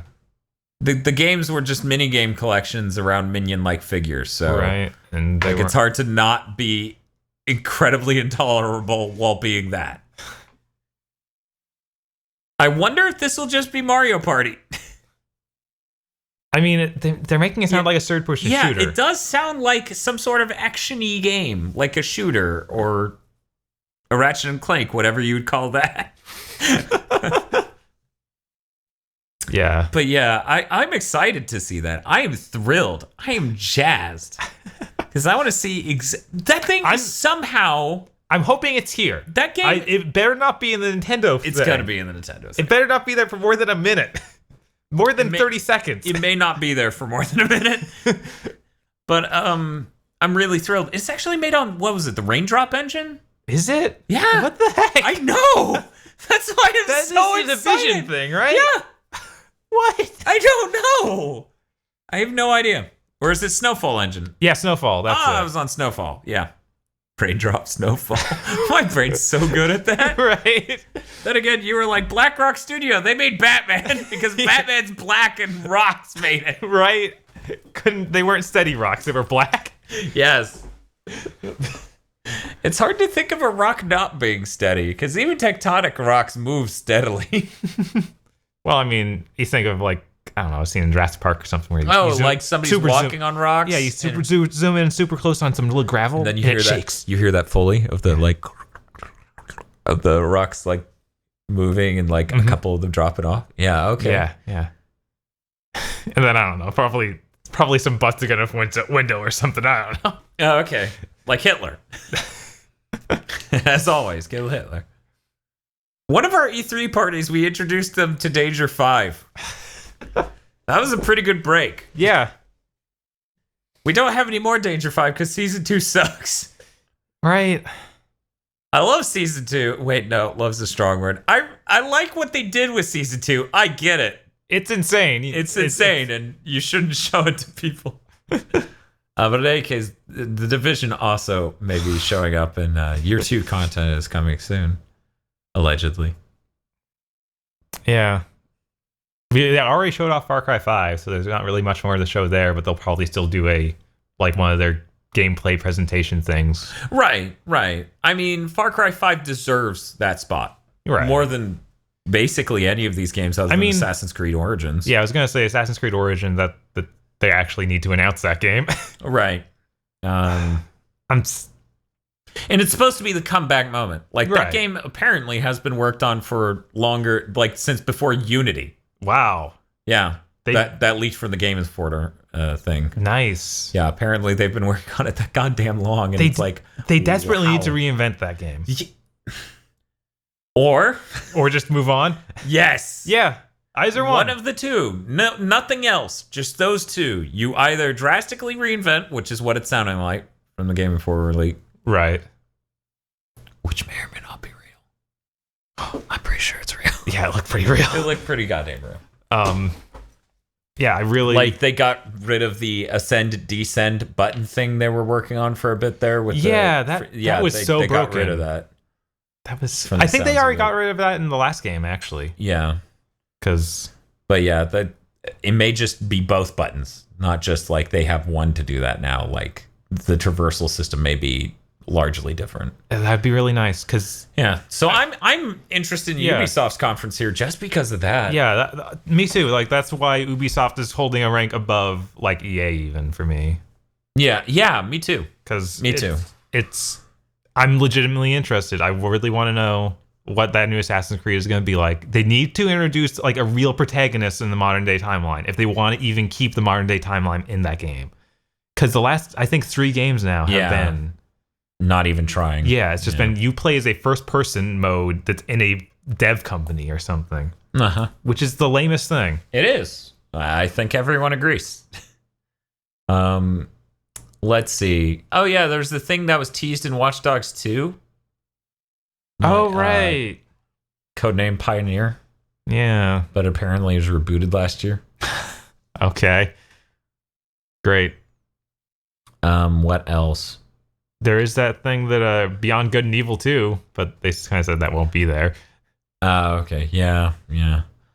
But yeah, a bunch of people are trying to figure out what the new IP is, because that was officially announced that a new IP would be there. Yeah, they always seem to pull out a new IP, but it's usually not something big, like Steep.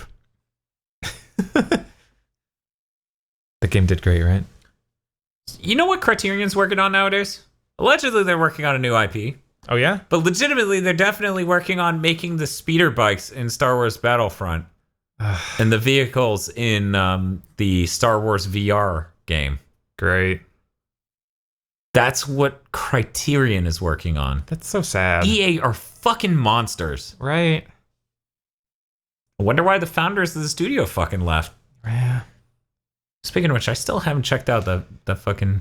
It's another E3. It's another game by the people who founded Criterion making a game that's trying to sort of be like Crash Mode that I still haven't checked out by the time E3 starting. Yeah. Jesus Christ. Yeah, I really want to try it. It sounds like it's good, but it doesn't have any music, and it doesn't have... and all the environments are really... limited. Yeah. Yeah. Like, and that sounds really disappointing on the limited environment thing. Yeah. But yeah, I'm not gonna read the rest of this. It's kind of like, yeah, that's what Ubisoft is. Yeah, you already said most of this that matters. Yeah, Bob, you're more excited for this than EA. Yeah. How objectively good do you think it'll be? Out of the 7, where does it rank? Oh man, I don't know. I feel like this is gonna be just. What did I rank the last thing? 4? 4. Yeah. 4. What was that? That was that was EA, I think. That was, well, the last thing was PC. Right, but that was obviously ranked 0. So it's better than everything. It's above it all. Okay. Yes. I agree. Totally. I agree. So I'll be smashed. Fine, it's 7. I'll be smashed in your house full of people looking at me wondering why. I'm like, hey, I couldn't drink the entire time I was on antibiotics, and I'm gonna compensate now. And they're like, haven't you been off that for a week? And I'm like, shut up. But yeah, I feel like I'm filming them with my iPhone, and I'm like, look at the stupid look on their faces. They have no idea why I invited them here to watch this. You're all so dumb. But yeah, you think Microsoft's... I think it's really close between this and Microsoft. This is going to be worse than Microsoft. Yeah. It's The Crew 2. Oh, God, you're right. No, this will be terrible. Also, all of this is lies. Like, everything with South Park will be fucking lies. Yeah, no matter what we see, it won't actually be the thing. Which is why it doesn't even matter. Right. This is my 3rd from worst. So this is the 5th least good. That sounds like a good place for it. The 5th place. So the bottom ranking for me goes Ubisoft, EA, PC. Because PC will be the worst. Right. But it'll be great. I think that sounds legit. Yeah. Like my list is really coming together. Because I feel like EA is somehow, even though their conference isn't full of literal bullshit. Right. Worse than this. I feel like EA just won't try. Yeah, like they won't. Exactly. That's how it's been this whole gen. It feels like EA's just, we're making Star Wars stuff. Also, Criterion's working on a Star Wars thing. Yeah, they have the potential to show like great things and have made progress on project they've talked about for years. They have some of the best developers ever made on leash. Yeah. Like, literally, Criterion and BioWare alone, you can even add in Visceral, have been lauded by game critics. And DICE. So much. And DICE. Yeah. For their contributions to gaming at large. And yet the conference every year is a dumpster fire. Where Pele comes out. Yeah, they feel way too much like they need to focus on the sports games, which people watching E3 don't care. They don't. Yeah. They don't. At all. That's just crazy to think that you're going to catch anyone with that. But even if they did, I feel like it's everything else that suffers most. Where it's just like they don't have shit. Right. It's not even that they're. It was exciting to see Unraveled the other year. And it's like, that game wasn't even good. Yeah. And we kind of knew it wasn't going to be good, but it was neat. But it looked nice. And then last year they showed us that other indie game that ended up, I don't even know that thing came out yet, but no one cared about it. Was it Below, or? I don't think so. It was some weird top-down thing with 3D environments. Oh, yeah, no, that was hideous. Yeah, it looked ugly. Like the only thing we were talking about in our room right then was how hideous it was. I remember. It's crazy. That rarely happens. Yeah. Like, I should know. A lot of E3 games generally look super polished. That was the only game where an entire room of people went, God, that looks hideous. So I'm excited to see State of Decay 2. Yeah, I'm thrilled. I'm so excited. Yeah, but I am looking forward to Ubisoft's conference, but it's for a reason that's gonna bite me in the ass. What's that?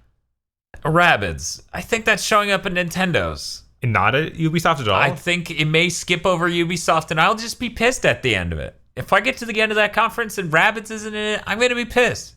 Because I'm just like, great, now I gotta wait another fucking day to get pissed off. Yeah, I mean, I will also be upset because I don't want that thing to be featured heavily in Nintendo's conference. Or anywhere. Because it's 30-minute conference for Nintendo. Mm-hmm. That is not long enough to have 5 dedicated to Rabbids. And they'll need at least 5 to tell us what the heck they're thinking.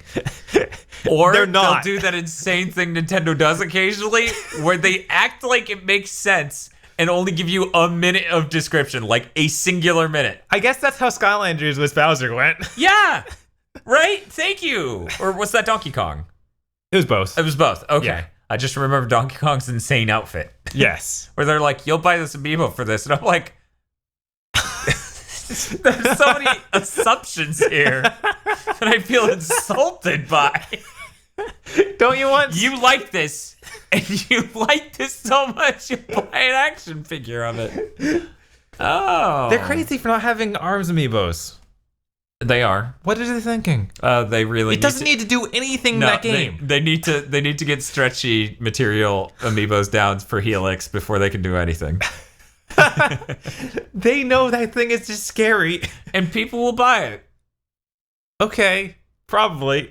They're gonna do Twintel, the least inventive design from a like you look at all the ARMS characters, most of them look pretty not normal human. Right. Twintel just has arm hair, and then that's kind of it. So like they'll do her, and then him, and it'll be like choose one.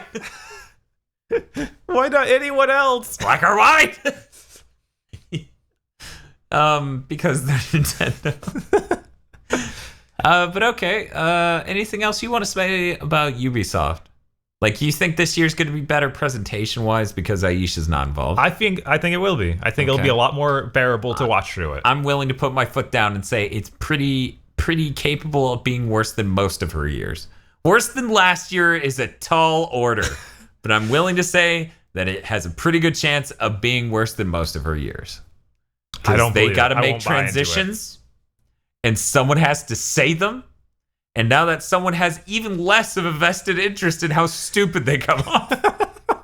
Because it'll be a random person, or it'll be a D-grade celebrity. We just don't know. But we're going to find out. And then we're going to wish we didn't. Coming up next is Sony, right after this break. Hey, Bob. Hey. Let's talk about Sony. All right, finally. Sony's going to have a conference. Yeah, they're going to have the best one. Yep. That's pretty much the summation. That's how it goes. That's just how it is. It's never not been the case. Even freaking the what's his name? The main guy, head of Kasarai. Sorry, right under Kasarai. Who's at all the conferences now. I don't remember his name. Anyway, it's not Jack Tretton. No, I got rid of him a while ago. Right, he's up like the year PS4 came out or something. Sean Layden, yeah. He even came as it's going to be a lot like last year's, and maybe see 90 seconds of me. It's like good. Get the fuck out. I actually like Sean Layden compared to other like studio head or like other dudes. other publishers dudes or other Sony dudes. Other Sony dudes we previously had like Jack Tretton and other publisher dudes like. Wow, you like him more than Jack Tretton? Yeah, I never really liked Jack Tretton. There's something about much. Jack Tretton's Boston accent that was really funny. It was funny and endearing, and he didn't know how to drop a mic. But I never believed at all that he liked video games is a thing. And yeah, I feel like he was enthused about the product. I feel like he was really excited for that Yoda PS3 and the bundle thereof. Right. I think he was really thrilled for the Skylanders PS3 and Wonderbook. And Wonderbook. I don't believe any human being has ever been excited for Wonderbook. But yeah, where's our Let's Play of Wonderbook? I need to find someone who's into some really hardcore drugs and do a Let's Play of Wonderbook with that person. I wonder if that thing's still on clearance in Walmart. I remember finding that. I think it was just last year sometime. It was like, this is like $10. I should buy it. And then I didn't. Because I knew better. Because it was Wonderbook. And I was like, Dan's going to make me play this. I don't want to be that guy. Dan loves gazing into the pit. But yeah, okay, so these games were explicitly confirmed by Sony in a recent interview. Are you guys ready? Days Gone, God of War, Uncharted, The Lost Legacy, Spider-Man, Gran Turismo Sport, and Sony promises some, quote, big announcements regarding Japanese games. They didn't necessarily say they were exclusive, but they were console games. So that could be another Bloodborne. Right, that could be. That could be maybe Japan Studio pulling their head out of their ass and making something great this gen. Yeah, that'd be cool. That could be Devil May Cry 5. I don't know. It could be anything. Could be. It could be Resident Evil 2 remake. Could even be a boat. It should be Resident Evil 2 remake. Yeah, it has been long enough. Good God. Resident Evil 2 came out and peaked the horror genre something like 20 years ago. Really, it was like 19 or 18. But, you know. Something like that. And we've just been fucking dicking around since then. Everyone was so excited when they remade 1. And I'm like, fuck 1. 1's gutter trash. Remake 2. And then make the 2 that you were making when you canceled it and made 2. I don't think we actually want that game. I do. Anything that's 2 adjacent but not 3. Man, yeah. Every time leak stuff from Astro, it's like, man, this is really weird and interesting. Yeah, but probably not like good. What? Like we saw all sorts of different environments. Oh, you mean from? Okay. Yeah. Sorry, when you said from that, I didn't think you meant Resident Evil 1.5, as the fandom has come to refer to it as. Oh, is that what they call it now? Yeah, they refer to it as that because it's the game that almost came. In Kamiya, every time he talks about it, it's always like, I'm really glad that they were able to let me continue after that. That Shinji Mikami understood that that was my first try, and that he let me do 2 and actually do it right. Oh my God! Yeah. What did Kamiya do in that first one? I don't know. But yeah, it seemed really weird. It really did. It seems like it would be a bad game. I'm still incredibly interested. So they should make the whole thing because I'm curious. This makes sense. This is a game I play with game developers. So we got games here that were, Well, do you want to talk about the officially announced games first? Yeah, sure. Gran Turismo Sport needs to be a full game. Yeah, we need a lot more confirmation of what's in that. Yeah. Which I feel like this will do. Yeah. Days Gone also needs to be more fleshed out for sure. So I'm excited to hear it'll be there. Right. God of War needs to come out in the next year. Yeah. And I'm really interested in how that's working out. Uncharted: The Lost Legacy can fuck itself. Yeah, I feel like that shouldn't even be here. I feel like it comes out in August. That thing is basically out. So here's the weird thing, right? What's up? I am interested in the idea of that game. But that debut was bad. Yeah, it was really bad. It was like the worst part of an Uncharted game. For like, I think that was 5 solid minutes or something. Yeah. It was a lot of her just walking around. And which would be tolerable at all if you were at least pushing a stick and hitting a button at least the first time through. It would be tolerable. Right. But we're watching someone else hold forward on the stick. And they're pushing A or B or X occasionally. Yeah, and I remember we were watching that. I was getting really excited because I did not know what it was. Right. Like, it could have been anything at that point. Yeah. And then it was nothing, basically. And then it was like... Yeah. It was disappointing when it was Uncharted. Right. For sure. I mean, it's cool to see that they're going to have Chloe do something, because her not even being in 4 was a little disappointing, but at the same time worked. It wouldn't have fit. Yeah, it wouldn't have fit. At all. But yeah, you're right. It was disappointing when she wasn't in 4, but she wouldn't have fit at all. And I'm seeing how they fit her into 3. It's like, good. I forgot. Yeah. But yeah, I am really interested in that game, but I don't want another trailer for it just because that last one was really bad. Yeah, and if it's more of that, geez. Yeah, like, that'll just basically kill it. Like, it'll be dead on arrival. Spider-Man, I'm super psyched for. I need to see frame rates above 10. Right. I'm really excited for that being a game. Yeah. Like, us having a good superhero game and a good Spider-Man game, especially. And then, like, a character and an IP Insomniac can polish and make good that isn't yet another game with a billion different weapons. Yeah. That'll be cool. Because they haven't ever done that. Like, since Spyro. Jeez. Yeah, every game since then has been, this character has like 14 weapons. And then it became this game is open world and has 14 weapons. Will Spyro have, or will Spider-Man have tons of weapons? I hope not. That would be pretty bad. Yeah. That would be really bad. Spider cannon. I just have all these different web slingers, so I can do use my weapon wheel, have 30 different ones. Oh man. It'll be great. Oh, that's bad. Stop saying that. So let's talk about the maybe not category here. Okay. Detroit Become Human.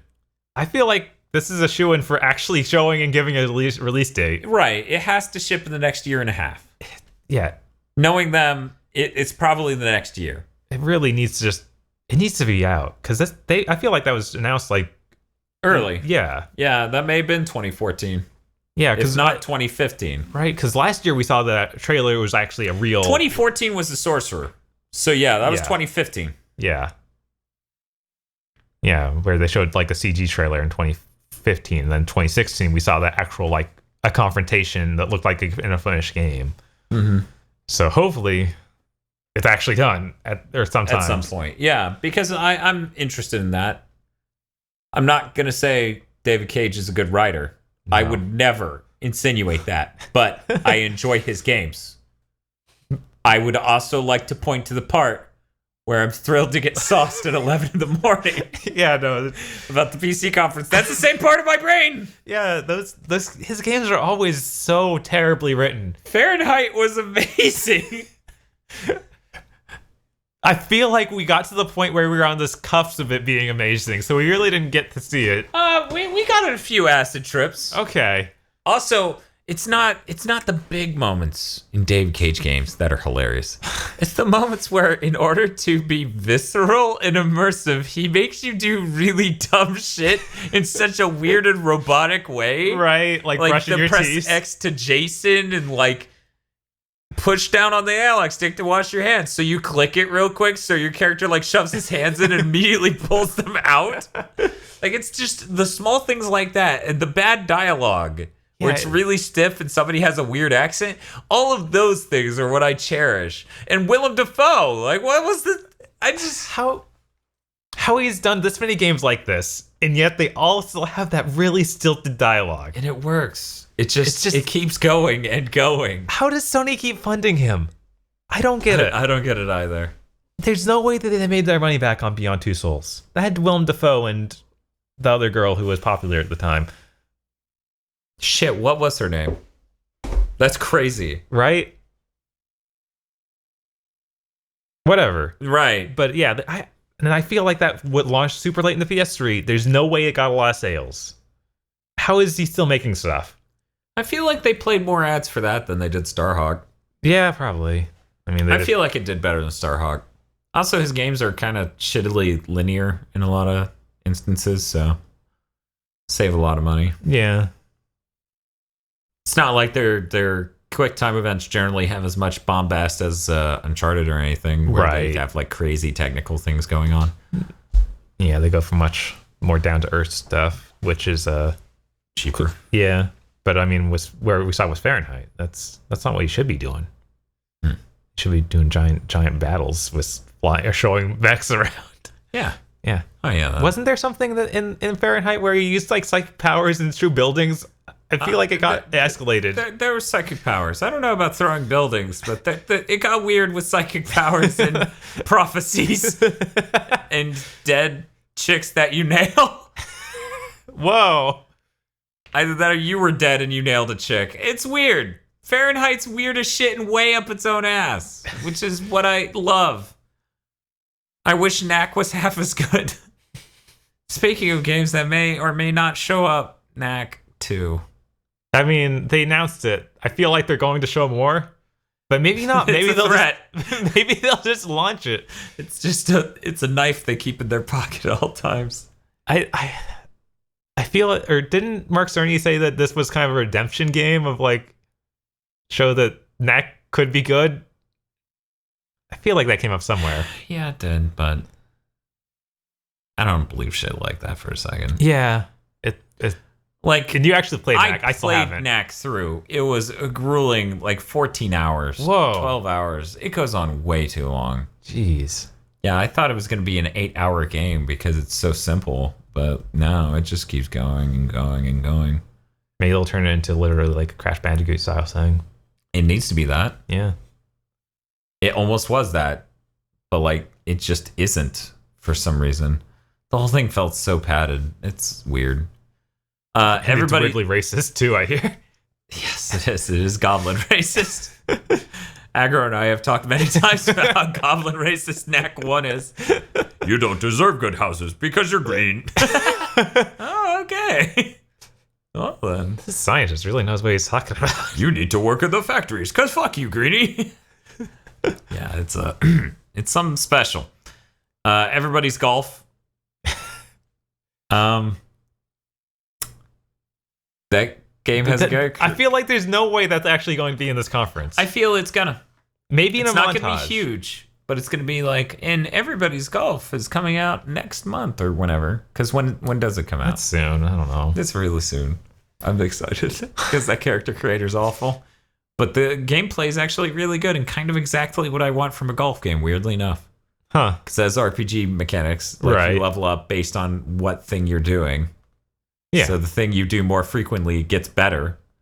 And also has the world's most horrifying character creator. But I signed an NDA, so I can't show you the terrible creature I made. Maybe. I don't know. I may still share it. It is a fucking nightmare, ladies and gentlemen. I cannot stress it enough. Multiple people allowed went, when they saw it. Yeah, it's not something you should look at. No. And that's why I love running up to other players and looking at them. There's Dreams, which is being made by Media Molecule. Man, that game is still still not out. Still no signs of coming out. They showed it off more last year. They did.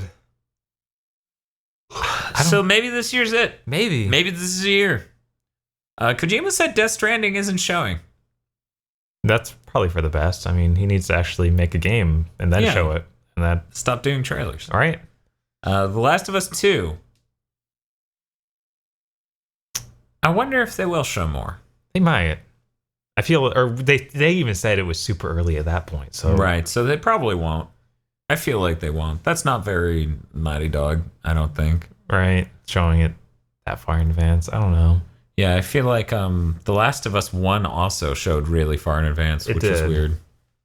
Wasn't it just a trailer at first for the first reveal, and then they did that No, the first reveal was that crazy thing where it was literally going a section. through the building, and that was a section in the final game, but the way it works is different. Right, because it was obviously... And the layout is changed in weird ways. Mm-hmm. Where you're like, okay. And then also Michael Ansell's Wild is still a thing. That's being published by Sony. I kind of forgot it was being published by Sony. Yeah. That game looks neat. Yeah, it does. Hopefully it's... I don't know if it needs to show up here, but I'd like it to come out at some point. Yeah. Sony has a new quiz party game called That's You. You use your phone and your phone's camera in combination with the game. It focuses around doing stuff with your face and appearance, hence the name. That's under rumored games. That's weird. Yeah, that's weird. I feel like like Sony's from 3 years ago, that'd be like front runner. That'd be right there with Wonder Book. Yeah. Sorry, 4 years ago. Yeah. But I feel like Sony nowadays wouldn't do that at a conference. I agree. Also, it's more of Sony of 5, 6, 7 years ago. Yeah. PS3 era Sony. Right. That is PS4 era Sony has their head a bit on a bit more straight. The conniving fucks. You can play used games. Everyone starts cheering, and you have to pay to play online. There's just a bunch of executives on stage laughing like that as everyone's still applauding. I remember that at E3 when they said that. Yeah. And people in our room were also doing the same thing of applauding, hooting and hollering. And then you and me look at each other when they say that you have to play online. And I'm like... And they were able to shirk that onto Jack Tretton. Yep. Here you go, Jack. One more for you before you step out the door. Let's see. What else? Apparently, Take-Two has said that Dead Red Redemption 2 won't be at E3. Right. Which is weird, given the marketing deal. Yeah, but at the same time, Rockstar never shows up at E3. Yeah. Sony has a marketing partnership, of course, with Destiny 2, Call of Duty, World War 2, Star Wars Battlefront 2, Far Cry 5, Marvel vs. Capcom Infinite, and FIFA Soccer 18. And they usually have one with NBA 2K, so any of those could come up on stage. Yeah, I feel like Destiny's definitely going to show up. Destiny's definitely going to show up. Marvel vs. Capcom Infinite's definitely going to show up. Call of Duty will almost definitely show up. Star Wars Battlefront 2 will almost definitely show up. Yeah, so much of that time is going to be taken up with all that junk.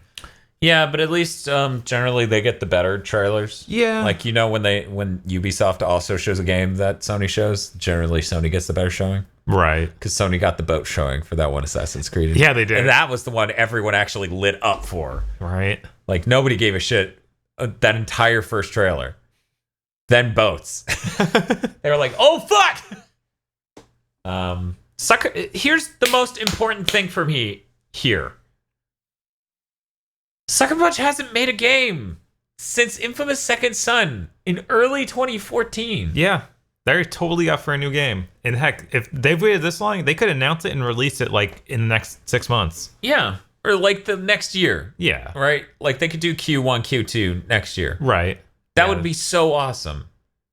Like, they've been hiring. They've been clearly been working on something, and I'm really excited. I really hope Sucker Punch shows something. It will kind of ruin this conference for me. This podcast hosted by Kevin Smith for me. If Kevin Smith doesn't announce a new Sucker Punch game, that'll really kill it for me. Let me tell you. Yeah, they really need to be there. Because they basically made some of my favorite Sony games over the last decade. Like Infamous 1 and Second Son are really great games. Yeah. Like, I wonder if it'll be a new Infamous or if it'll be a new IP. Given their job listings, it could be either. Jeez. Yeah. I'd be up for whatever they're doing, honestly. They seem to have shown themselves as actually really solid developers. Mm-hmm. Unlike certain guys who make Ratchet and Clank. David Cage? Yeah, David Cage. Yeah. Yeah, can't trust that guy. Especially not with Ratchet and Clank. You saw Quest for Booty, and how was the porn?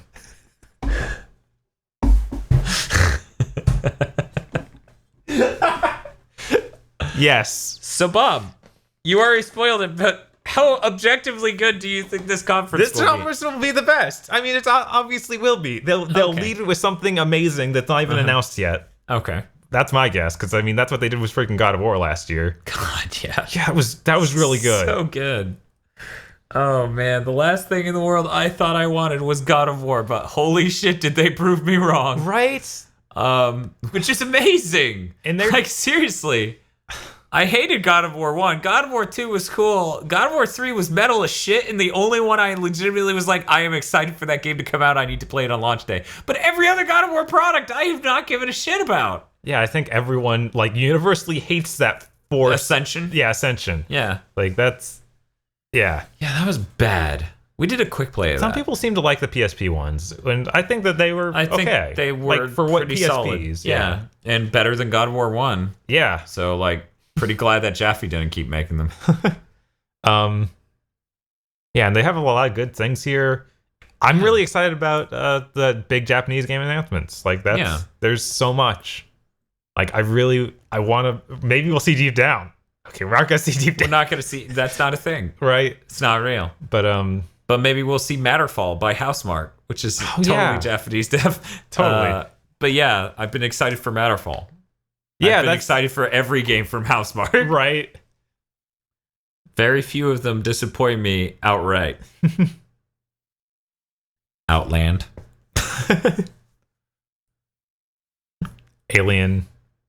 Alienation. Alienation, that's it. Yeah. Yeah. I was really disappointed by that. Yeah, that was like my second least favorite Housemarque game. Yeah, that game was... I feel like that's my least favorite one. Like, I enjoyed Outlast more than that. Outland. Outland. Buttered nuts. Buttered stuff. Buttercup. But yeah, I'm super psyched for Sony's conference. I feel like they have a ton to bring. Yeah. I mean, if Devil May Cry 5 is announced at E3, it will be here. I have a calm confidence that Sony's conference will be good, so I'm not even psyched. Oh yeah? I just know it's going to be good. Okay. Isn't that amazing? I'm not anxious for it to happen because it will be over sooner.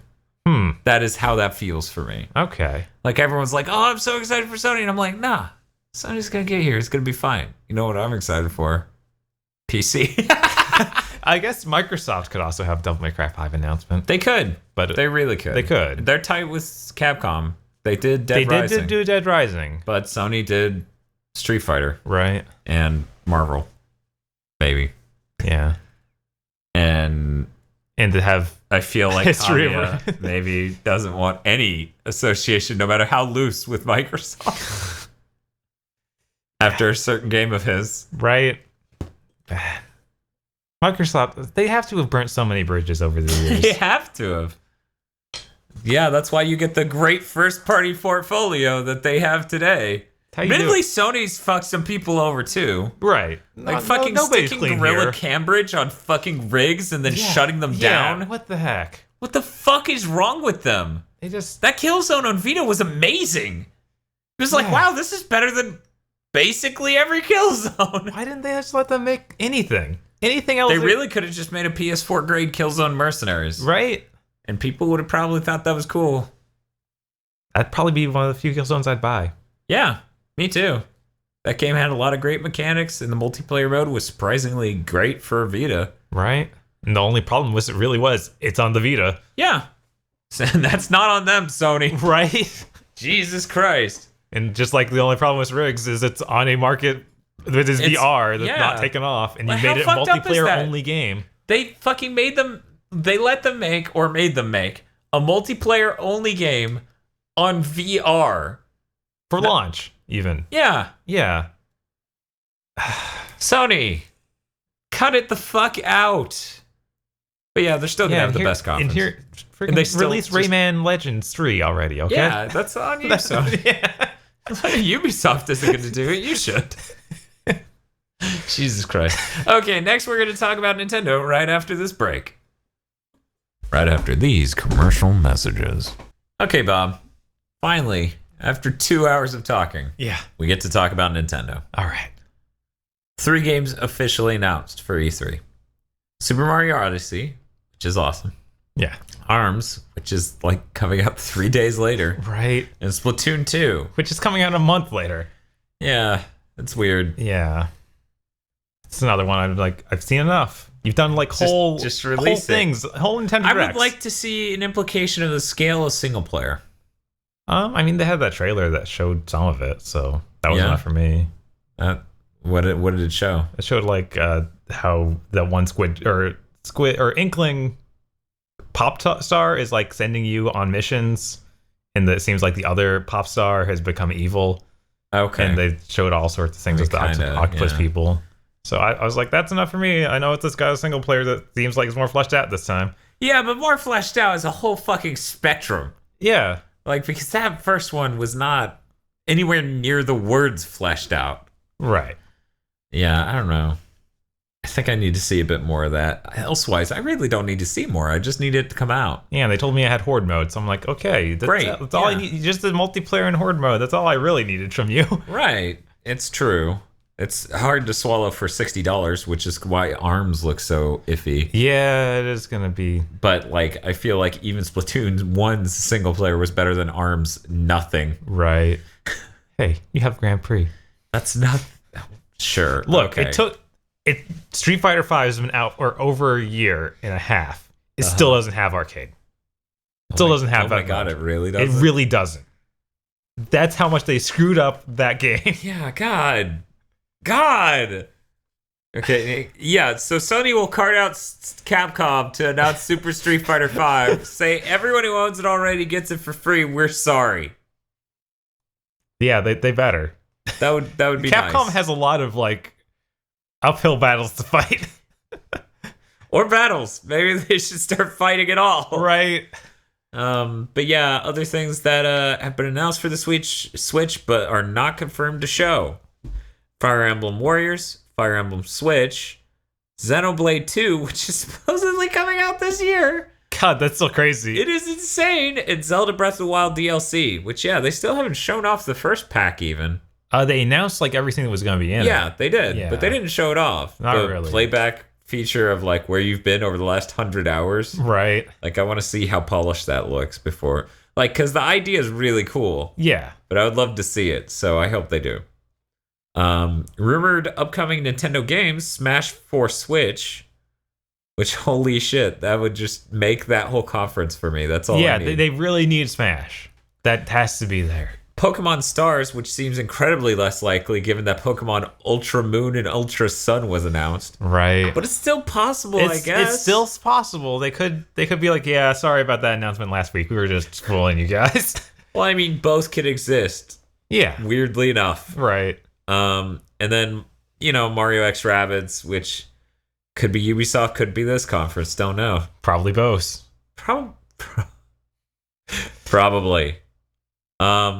Monster Hunter XX was announced for the Switch. Don't know if it's coming out to the States. Right. I feel like they typically don't bring us the first iteration of Monster Hunter. No. Because it's like, we know this is going to be replaced in a year. I feel like that one's generally, like, isn't that Monster Hunter XX? Yeah, I guess that is already like out. That one's a weird one. So it should be coming over. Right. Well, yeah, it already came over once, so maybe let's do it again. Right. Retro hasn't made a game in forever. They just made Mario Kart levels. That's all they've made since Metroid Prime 3. Am I right? No. They Donkey Kong Country Tropical Freeze. Yeah, and that was early Wii U. Yeah. So is that, and then Mario Kart levels. Right. So they totally are up for having another game come out. Platinum is making a game for the Switch. We have no idea how far along that is in development. Right. So I wouldn't expect that, but hey, that'd be neat. But anything's possible. Anything. Koei Tecmo implied that they had a second Switch exclusive game. Hyrule Warriors port, possibly. Yeah. Yeah, I would really like to see that game ported. Like, it shouldn't be stuck on the Wii U. Nothing should.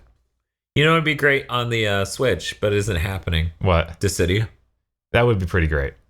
It would. Because, man, Dissidia, each player having their own screen, that's kind of the point. It is the point. 110%. But hey, at least Dissidia NT's happening. Right, and that's what's important. It's yeah. It's whatever, we'll do it, Land. We'll figure it out. No More Heroes 3 was announced for the Switch, that's true. Yeah. But it totally just started development then, so doubt anything's ready to show. Yeah, but I mean, it's Suda, so who knows? He could have something to show by now. It's been 3 months. I know he's been touring places, but he doesn't actually put that much work into these things. Right. Nintendo's hypothetically supporting the 3DS through 2018, so it's possible they'll announce even more 3DS games, which will be incredibly frustrating. Yeah. Nintendo's holding Splatoon 2 and ARMS tournaments at E3, which will be neat. Yeah, nothing wrong with that. Yeah, I'd be interested in watching that. And yeah, and then of course the SNES Classic / Virtual Console at all, you know? Yeah, Virtual Console. They really need to talk about that. They need to tell us it's the real thing. It's not going to be that subscription service, and that's the only way to get them. I feel like they've been holding it off for E3 too. Yeah, this is a prime time to do it. To talk about online and talk about Smash and talk about Virtual Console. Right. I mean, they could launch Virtual Console during E3, and that would get a lot of people pretty hyped. That's totally feels like something they would do. Like they in the past have done similar things of like, okay, now all this stuff is just available. I feel like this is the second best conference. It's the most likely to be the second best. Just because it has Super Mario Odyssey, it could have Smash. It's just worryingly short. That's all. Yeah. But hopefully they have the Nintendo Treehouse like the whole day afterwards. Hopefully they just announce a whole bunch of cool stuff and then show it like in a long form afterwards. And that's... You mean like the whole day of? Yeah. Yeah. So... Yeah, it's what was it, a 30-minute conference? 30 minutes. 30 minutes, and then they have the whole day that they're streaming. And I remember last year, it was like they pretty well utilized that time to get me hyped for Zelda. Yeah, they did. And that was like almost basically the only game there, and it was great. Well, they also did Pokemon stuff. Yeah. Yeah. Yeah, they had people come out, and then it was like, oh, hey, I'm Junichi Masta. I come out because the other guy really doesn't like people. Well, so the head of Game Freak because the other guy doesn't like people. I can't remember his name right now. The actual creator of Pokemon. Yeah, I never can remember his... Uh-oh. I forgot the Asperger guy's name. Oh, wow. Satoshi Tajiri. There we go. Fire Emblem Warriors, we're probably going to see more of that. Probably, yeah. Just because that's coming out later this year. Yeah, that Famitsu article kind of did a lot to dampen me on that. Which is like what, Bob? Like, dampen our users, why don't you? Like how it's going to be focusing on some our users. Yes. How we're going to be following some new like original characters made for this game. They're going to be two different original OCs. Original OCs. Yeah, that's OOCs. OOCs. I'm so excited. How it's not only going to focus mainly on Awakening, Fates, and what? I think it might be just those. Yeah. Oh, right, and the original Fire Emblem, so Shadow Dragon. Oh, okay. Yeah, so we're going to get Mars, and we're going to get Chrom, which I already showed, but we probably won't get Roy. Probably won't get all those other people who've shown up, like Ike and the random support characters we got in Smash. The people that people know. Right. It'll just be a bunch of like random people from those newer games. Cool. It was really frustrating to read that. Yeah. I mean, there's no way it's going to hold up to Hyrule Warriors. Right, because that was just we're pulling from everything. We're getting like you pulled the moon down for this attack. Yeah. Plus, I feel like the mechanics of Zelda are more interesting to integrate into a warrior style game than Fire Emblem, because Fire Emblem is, well, it's already kind of like when I try to imagine Fire Emblem as a warriors game, it's not that much of a stretch of the imagination. It really isn't. Whereas Zelda was like, what? Right? It's not near as crazy. There are 3 billion Bokoblins, okay? This is a real problem in Hyrule. You're gonna solve it with this. This is a toothpick. But yeah. So yeah, I hope they do port Hyrule Warriors, and I hope it runs at 60. Yeah, but I have no confidence because God, it ran so bad on Wii U, and on 3DS. Worse on original 3DS. Yeah. But I still have confidence that Nintendo's going to have the second best day. Sony's going to have the best day. I begrudgingly give Microsoft the third best. Yeah, they're the next most likely to succeed. It really is. These two are like so far ahead, it's disgusting to put 2 and 3 next to each other. Right. And everyone else is just fighting for that slot of least painful to watch. Which Microsoft is probably near the top of. Probably. I don't know. Maybe they announced it at 600 at the beginning. Oh man, there's no way they're talking about the price up front. You announced the 600 at the end and it's a donkey punch. You announced 600 at the beginning and it's this looming cloud hanging over the whole thing. Right, and they don't want that. They're okay with the donkey punch, I think. I think Microsoft has shown time and time again they're okay with that. So yeah, I think that's a pretty good ranking. Yeah. I think we covered what we're excited about here and everything. Pretty comprehensive list. I do want to bring up Dissidia NT again, because I'm really happy that has been announced and will probably show up. Right, and 13 Sentinels, that new game from... Yeah, 13 Sentinels, Aegis Rim, which is made by Vanillaware. Yeah, that'll be there. That's confirmed to be there, and holy shit. Yeah, that'll be good. Vanillaware, man. They made the best game last gen secretly. This series is already pretty great, just from the things we've had come out a couple days before E3, like the Dragon Ball Warriors, or whatever it's called. That, and Vanillaware's game's gonna show, and Dissidia NT. Yeah, it's good stuff. It's really good stuff, and I need them to announce this new game, show up at Sony's thing, because they're secretly the Japanese company. And then they also announce a port of Dragon's Crown to the PS4. They could. That is very much their thing. Of like, oh, we announced this new game and announced a port of an old game. Yeah. I mean, I really enjoyed having Odin Sphere on there. It'd be great to have the best Vanillaware game on there, too. Right. Because even if the new one's really good... They could even throw in Muramasa. Why not? They could add characters even to Dragon's Crown. Oh, God. That would be so good. That would be the best. I would have to do it all over again. We would have to party rock the countryside all over again. Oh, it's gonna be great, Bob. We're gonna party rock the countryside. We're gonna show these dragons that they're real giant pussies. And we're gonna fuck them. That's what we're gonna do. Then we're gonna have a 3-titted wizard. It's a new class. It's called the Tri-Wizard. I feel like that more sidesteps. Well, the third one's, all 3 are just as big as both of the first ones. The thing can barely walk. It's terrible. Is it May's butt, according to yes. Jeff Kaplan? According to Jeff Kaplan. According to random YouTuber, it can fit 6 roadhogs on it. Jesus Christ. Good God. Oh, right. Devolver Digital is going to do a conference this year. That's cool. Yeah. Any idea when? No. I think they did announce, and I forgot already, but it's between some others on Monday, as long as we keep an eye on it. Yeah. And we watch it. That'll be good. We're planning on doing, assuming you made it through this podcast, congratulations. We're planning on doing some post-day content for the days of E3, depending on how much time we have in between the days, given the events that we tend to. Right. We'll have more or less time to do something kind of similar to this, maybe, probably.